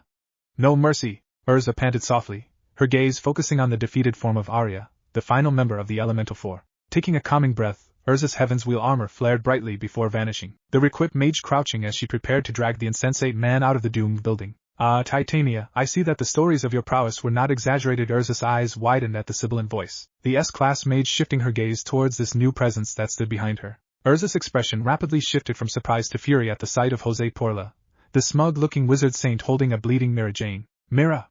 Urza roared loudly, her form bathed in a blinding light that soon revealed her black wing armor, the magical armor allowing the enraged Urza to swoop towards the smirking man before her. Urza growled loudly as Jose ducked under her whistling blade, the evil grin on Jose's face causing Urza to continue slashing wildly at the man. Jose tossed Mira Jane aside, the young woman biting back a scream as she slammed heavily into the wall. Urza raised her sword over her head, determined to cut Jose down to size, when the man before her rapidly raised his arm, his hand bathed in a dark energy. Urza's eyes widened as she tried to dodge, but it was too late as a pulse of dark energy slammed into her, sending the equipped mage skidding along the ground. Panting heavily, Urza struggled to rise to her feet, her sword acting as a crutch while Jose looked at her with disgusted eyes. Urza! Urza glanced at Mira Jane, the young woman weakly stretching her arm towards her friend before passing out. But soon Urza's vision was filled with the sight of a devilishly smirking Jose, his hands glowing with dark energy. Urza tried to stand, but her knees buckled, causing the young woman to crash into the ground. Pitiful. One blast and you're already finished. It would be more merciful to end it right now, you just end up suffering if you continue to resist. I think it's time for me to start exterminating all of you, starting with you, my dear. Urza grimaced as she felt the evil energy gathering before her, the amount of power that Jose was generating causing the young woman to close her eyes in resignation. Goodbye, everyone. Every muscle in Urza's body tensed as she waited for the final blow to land, when a familiar presence rapidly approached the room. A violent burst of wind forced Urza to close her eyes against the debris flying around the room, the equipped mage feeling a sliver of hope when she heard Jose growl in fury. As the violent wind died down, the equipped mage weakly opened her eyes once more, tears of relief streaming from her eyes as she saw a familiar red coat standing protectively over her. Placing her hands on the ground, Urza tried to push herself up, but the fighting had been too much for her, the young woman swiftly losing the battle to stay conscious. Naruto. Jose glared at the hand that was clenched around his wrist, the same hand that redirected the blast of darkness magic the wizard saint prepared towards the now destroyed ceiling of the guild. Jose growled loudly as his eyes looked into the furious gaze of the man that had caused all of the setbacks this operation had experienced. Uzumaki Naruto growled as he contemptuously tossed Jose across the room, the guild master cursing loudly as he was slammed into a pillar. Naruto spat towards the rapidly rising guild master, his intent gaze never wavering as he watched his opponent begin gathering his magic once more. The shinobi nearly breathing a sigh of relief as he felt a pair of his clones burst into the room, both of them racing towards Urza and Mary Jane. "Boss, we've got him. We're bugging out, kick his ass." Naruto grinned evilly, his chakra slowly gathering around him like a shroud as he slowly strode towards the now furious Jose. "Oh, I will. Believe it. After all, some asshole decided to ignore my warning and now I need to educate him." Naruto raced forward, his eyes registering Jose's shocked expression as he slammed a chakra-infused fist into the wizard saint's stomach, sending Jose careening through the thick stone wall. Naruto slowly strode through the hole that Jose's body had created, his furious gaze focusing on the man that was, once again, slowly rising to his feet. "Attack me, I'll laugh and give you a beatdown. Attack my family, I'll take everything you own and beat you down. But if you attack Mira, I won't hesitate to kill you, Jose. I'm not like the others in Fairy Tail." Jose snarled loudly, his hands rising as several of his shades gathered around him, their forms spiraling around one another until a sphere of violet energy was formed. "Dedo Viva!" Naruto stood tall, his eyes glaring at Jose as the blast of vile magic barreled towards him. As the shinobi was engulfed in the blast of energy, Jose began to cackle madly, confident that his power would incinerate the fool. "My, such a nice light show. But useless against someone like me." Jose's eyes widened in surprise, the wizard saint spinning around as he tried to find his opponent. "There's something very important you need to know, Jose. I'm not a mage, never have been and never will be. Impossible. The powers that you wield could only be magic." A soft laugh echoed throughout the empty room, the condescending sound causing Jose to lash out with a pulse of dark magic, the arc of energy sending debris into the air once more. "Ah, Jose, so closed-minded and simplistic. You don't know how lucky you all are to have a world like this. Don't you know that there are things that are greater than any of us? Other worlds and dimensions, each with their own powers and abilities. I am from one of them, I'm a shinobi. Your world is a paradise compared to mine, my world is a place of constant violence and bloodshed." Jose growled loudly, but that was cut off as he bit back a cry of pain, a black knife embedding itself in one of his arms. Ripping the weapon from his arm, Jose tossed the item to the ground negligently, his magic once more encircling his body. "Impossible! No mage has ever been able to cross dimensions. There doesn't exist any magic that is able to accomplish this." Jose's eyes began to droop just before he fell to his knees, a mocking laugh from the unseen shinobi causing the mage to growl weakly. What's happening to me? Well, to answer your second question, Jose, the world I come from is filled with shinobi, its people locked in constant conflict for generations. Intense battles of epic proportions are fought constantly using elemental powers similar to magic. But it's the simpler things that set a shinobi apart. For example, their understanding of tactics, their ability to blend in with the shadows, their usage of poisons. Jose's eyes widened slightly, his breath rapidly increasing as he looked around the room in fear. "Yes, I see you understand now. You have been poisoned. A poison that will be undetectable, untraceable, and will remove you from this world's existence." Jose's eyes began to flutter as the once powerful wizard saint began to panic, his labored breathing finally slowing as he lost consciousness. Naruto dropped down from the ceiling, his foot gently prodding the man before him. "Fei, dumbass. As if I'd kill you and let you off the hook. Well, time to haul his ass out of here, I got a building to destroy." Lucy looked towards the three men that were before her, Gray and Elfman bandaging their wounds while Natsu continued to consume large amounts of fire. As the young girl looked over to her left, she grinned cheekily at Gajeel, while the dragon slayer's body sat frozen in a chair, a seal from Naruto glowing brightly on his chest. Lucy smirked as she remembered Naruto explaining how the seal would prevent all movement, but still allowed the person under it to see and hear everything around him. Just as she was about to walk over and see if they needed any help, the door to Fairy Tail's hideout was forced open, causing the three men to stand in front of Lucy protectively. "Nei-chan!" Elfman was the first to run forward, his arms reaching out to his wounded sister, a concerned Natsu and Gray hot on his heels once they saw an unconscious Urza in the arms of Naruto's other clone. Once the two girls were laid on the ground, Lucy ran forward, her arms full of bandages for the new arrivals. Both clones stood up, watching intently as the girls were treated for their injuries. "Keep an eye on them, we're going to go check on something." Elfman nodded resolutely, his eyes never leaving the pair of unconscious girls before him. Both clones exited the building, leaping atop the roof and gazing out towards the still-standing Phantom Lord Guild. An almost invisible presence appeared behind the pair, causing both clones to grin. "Why, any problems with Lucy? Hardly. And if someone had managed to track her down, I would have put them down. Hard." Both clones turned around, their grins widening as Mystigan walked towards them, one of his magical staffs held in his hand. "Sweet. The real Naruto should be back right about." The clone that spoke trailed off as Naruto landed on the rooftop, the shinobi roughly dropping his cargo on the ground. Mystigan walked forward, prodding the still unconscious Jose with his staff. Moments later 4 more clones appeared, each of them carrying the members of the defeated Elemental Four. It appears that we've won. Not yet. Naruto's hands flashed out, the snake hand sign forming instantly after many years of practice. A massive explosion from Lake Celeora engulfing the remains of the Phantom Lord building, the once proud building breaking apart as it slid beneath the normally placid waters of the lake. Okay, now we've won. Sometime later, Mira groaned softly, the young woman wishing that she would fall back asleep so that she didn't have to feel the assorted aches and pains after she had been beaten by Jose. Mira rose out of the bed, or at least she tried to before she felt her body protesting, the pain radiating from the various injuries causing the young woman to wince, her eyes closing as she hissed out loud. A warm hand pressed down gently on Mira Jane's shoulder, the barmaid opening her eyes and looking into the eyes of the person that had rescued her. Naruto Mira lunged at the shinobi, ignoring the pain protests of her body, tears running unashamedly down her cheeks as she clung to the blonde. Mira rubbed her cheek against the shinobi's chest when she felt Naruto's strong arms holding her tight, Mira's tears slowing as she relished the warmth that Naruto exuded. Hey, it's okay beautiful. I got him, he's not going to be a problem for us anymore. Mira pulled back, her hand gently brushing Naruto's cheek before she leaned forward, kissing Naruto deeply. Mira's joy at kissing her lover swiftly turned to confusion as Naruto stiffened up, his body trying to pull away formed the sign of affection. Mira's eyes widened, the young woman's mind panicking as she heard someone near her speak. Pulling away from the wide-eyed shinobi, Mira looked at the shocked and surprised faces of her brother, Natsu, Gray and Urza. Lucy, on the other hand, ha! I knew it!